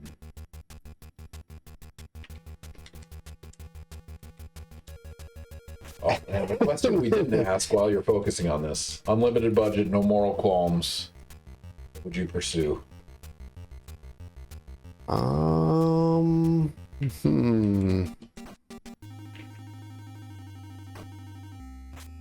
I think I'd go build that baseball sensor. But, Yeah, the I would, 30,000, that's all it takes? I would. Oh, no budget, right? Yeah. I'm Then, surprised that doesn't exist. Like, it seems like there's a big enough audience. Like, if you could get that down to, like, what do you think you'd have to do price-wise? Maybe $1,000 to sell that pro and college teams? oh, I don't know. I wouldn't sell it to either one. I would sell it to those dads that think their kids are gonna make it in the big leagues. That's plenty of those. I recently saw that is like a $16 billion market. Man, the traveling teams Yeah, are crazy. How yeah. much they spend. And now NIL has made it down into high school. Oh my God. So, That's your people demographic. think they're going to cash in, right? Yeah. Yeah. So, yeah, I think that's where you go. So try touching A so nothing happened, like a super gentle. Yeah, I thought. Oh, Ooh. A little earlier on okay. I thought I was tapping it too light. I guess not. tap it a little earlier. So while you're in the air, B, tap. Oh, there it is. Go. All right, rocks to the face. It turns from tongues to waving because I don't know. Ah. The game is. So now I'm still shooting rockets? Yep. Rocks Okay. to the face. You just need one. Yeah, stay at the top. Turn around. Don't have to jump anymore. You rocket. There you go. All right. Run away from him. Get between these two black lines here. So move down a bit. This And then way? shoot bullets. So you're going to hold A. He's going to show up. Hold A. Run away. Hold A. Yeah, when his head goes down, you want to shoot at him. Oh, There you okay. go. 2 vertebrae. So now you're going to shoot at him. Move up and down just a little bit. Like, yeah. So good. Get away from him. Get between those 2 lines. Turn around. Hold A. And just move down and up a little bit. Like, literally just shift down. Yep, like that. There you go. Another vertebrae. Oh, one more. Turn around. He's done. All right, go right. Woo! That's a good time. That's it. One more level. Civil forfeiture of the level. Press right. Go as fast as you can. I think you hit sub 20 on this one. Plus all the gold. That is a solid time. Okay. 19 minutes and 44 seconds. Oh, that's it. You cut 8 minutes off your time. Nice. That is a non-trivial PR. Well done. Cheers, sir. Cheers. After a night of drinking, talking, hanging out, you still PR'd. 1945. And you get to put your initials in because you won the war on drugs. I'll just mark that for my schedule. But yeah, kudos to you. That's awesome. This is fun. It was that jump rocket. That was everything. Yeah. Now in? All right. We got, yep. Or what? Yep. All right. There you go. All right. We did it. So we got 5 minutes left. The game we didn't play was Mike Tyson's Punch-Out. Do you want to take on Mike Tyson? Oh, you can just You can do cut straight to there. and skip to Tyson. Yeah, that's a good way to end the night, is to be humbled, destroyed. Okay. It'll remind you of the meeting with the dean. Well, let me find the code. Let's do it. So how about we do one without Game Genie, so you can experience getting to death let's do it. with minimal resistance. Then we're gonna do one with Game Genie. All right, so go down to continue. Okay, down to continue, and you're gonna press, I think, A. Lets you put number. Okay, and then arrow 0, continue A. 0's fine. Press A. Yes. Okay. A 0, and then 7. So is it like I think left, right? Yeah, I think it's left, right. Okay. 007, and then A. 373.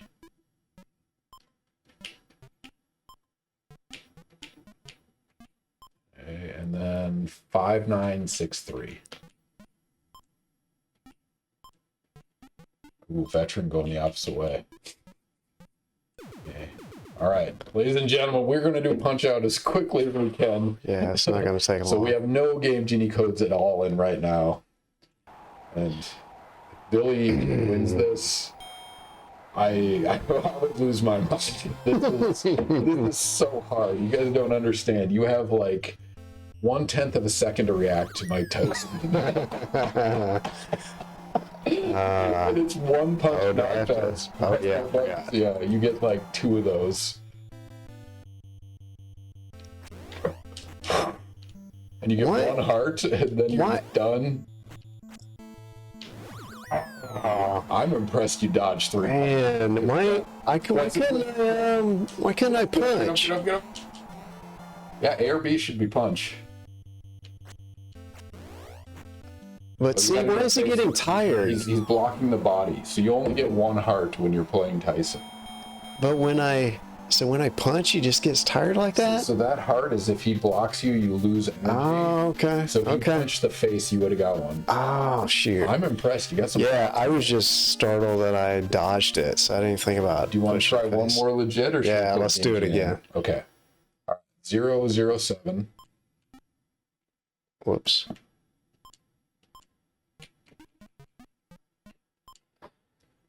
Uh, 373.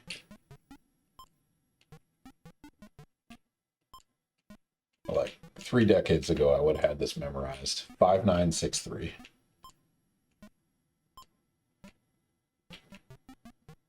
All right, so press up when you punch this time. Let's see if we can land a punch on Mike Tyson. Yeah. Legit. Yeah. But like literally, you have like a 200 millisecond response time, and normal human response in any physical action is like 100 to 200 milliseconds. So if your screen latency is high, you just get wrecked in this game. It's just, this is brutality at its finest.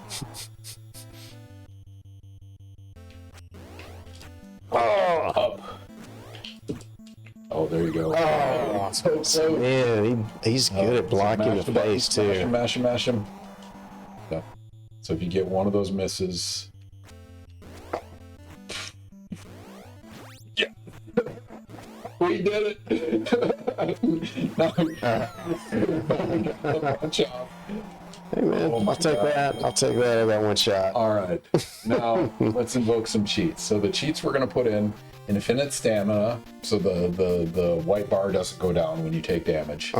Never lose heart, so you never run out of energy. Never lose stars if you get them. Less damage, so he hurts you less, and then low opponent replenishment, so he doesn't get energy back.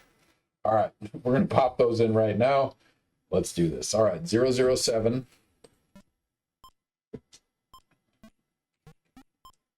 Uh, 373.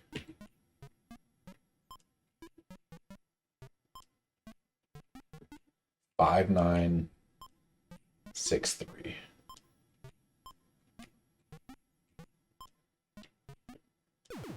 All right, we got cheat codes on, so you won't get knocked down, but you'll still have to fight him. So I'm just gonna get. you're just gonna get pummeled. This is CTE, the game. So enjoy the brain damage. Up on the punch. Yep, there you go. That's hard too. If you don't get back in time, like you don't get to punch him. So it's not just dodging, but it's also dodging and getting back. But yeah, anyway, ladies and gentlemen, we'll be wrapping up the stream soon. If you got suggestions on who we should raid, I don't even know who's on Wednesday night. But we will figure it out.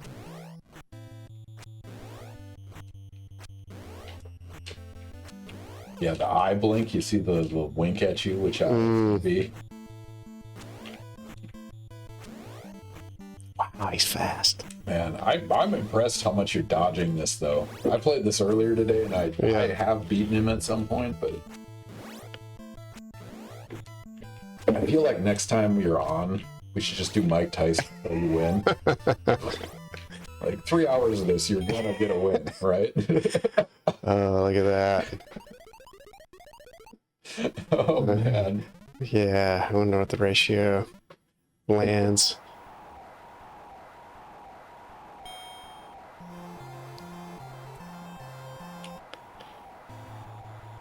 It's crazy. People have beaten this blindfolded. What?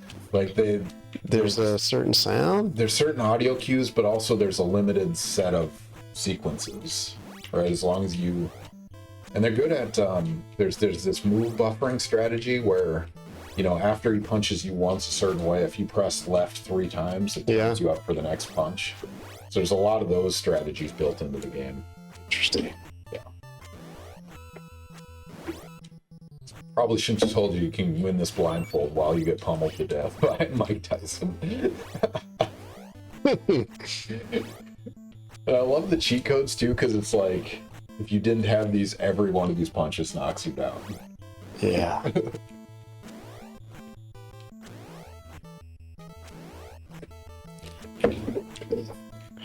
Man, as if your hands weren't in enough pain. We're gonna close out with Mike Tyson. But I'm glad we are. Just one more round. It'll go to decision. We'll see how it lands. Yeah, I don't know how to get these shots in.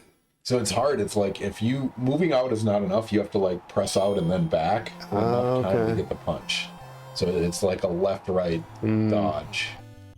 Because his window, you're right, it's very tiny.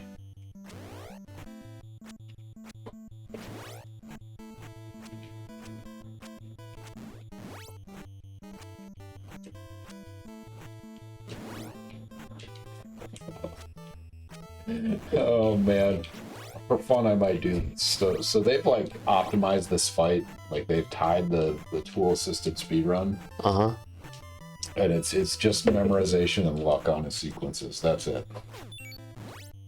Oh, we got a star in there. We'll count that. See if you can get a star off on Mike. So this one, I think, you press down to block. Oh yeah, I forgot you can block. Yep, you'll break the sequence. Yep. Oh, yeah. Just getting obliterated. Oh no. Really, Mike. really amazing. Amazing. Oh man. That's fun. I'm glad we closed with that. Yeah. I mean, sure, you won the war on drugs, but you also learned your lesson. That's right. Oh man. All right, Billy, that closes out 3 hours of gaming. We went through a whole lot of sports games tonight, which was fun. We jumped from Tecmo Bowl to 10-yard fight to R.B.I. baseball to bad news baseball, and then won the war on drugs with NARC, and then closed out with Mike Tyson's Punch-Out. Took out Mike Tyson, landed a few punches. I'm going to call that a successful night. What do you think? So. Yeah, that's a great time. I enjoyed it. No, that was a lot of fun hanging out, talking. We went through a whole lot of subjects. I'm really glad you guys could join us. It was a lot of fun answering questions and discussing with you guys. Billy, thank you very much for your willingness to join me again. Yeah, thanks for having me. It's 4 years later. You're 4 years better at video games. 4 years from now, we will commit to Mike Tyson. That's right. I want to practice out. Exactly. You have 4 years to practice. What I want to see is Billy come in here and he's like, I want to play Mike Tyson, and then put on the blindfold. No, yeah. Yeah, there we go. Just wreck Mike Tyson. He puts in the code with no blindfold. That's the way we got to do it. But anyway, thank you all for joining us. Billy, any parting words for the audience? Oh, thanks for having me. Always a good time. It's my pleasure to be here. Absolutely. And we're not too drunk this time. No. Just enough to... I will survive tomorrow. hang out and enjoy. All right. Thank you all for joining us. Our next guest in 2 weeks is going to be Dr. Allison Wing. She'll be on March 25th. She's in the Earth, Ocean, and Atmospheric Science Department. She's a meteorologist. She looks at big weather events like tropical convection, atmosphere dynamics, tropical cyclones, hurricanes. She's interested in modeling those things.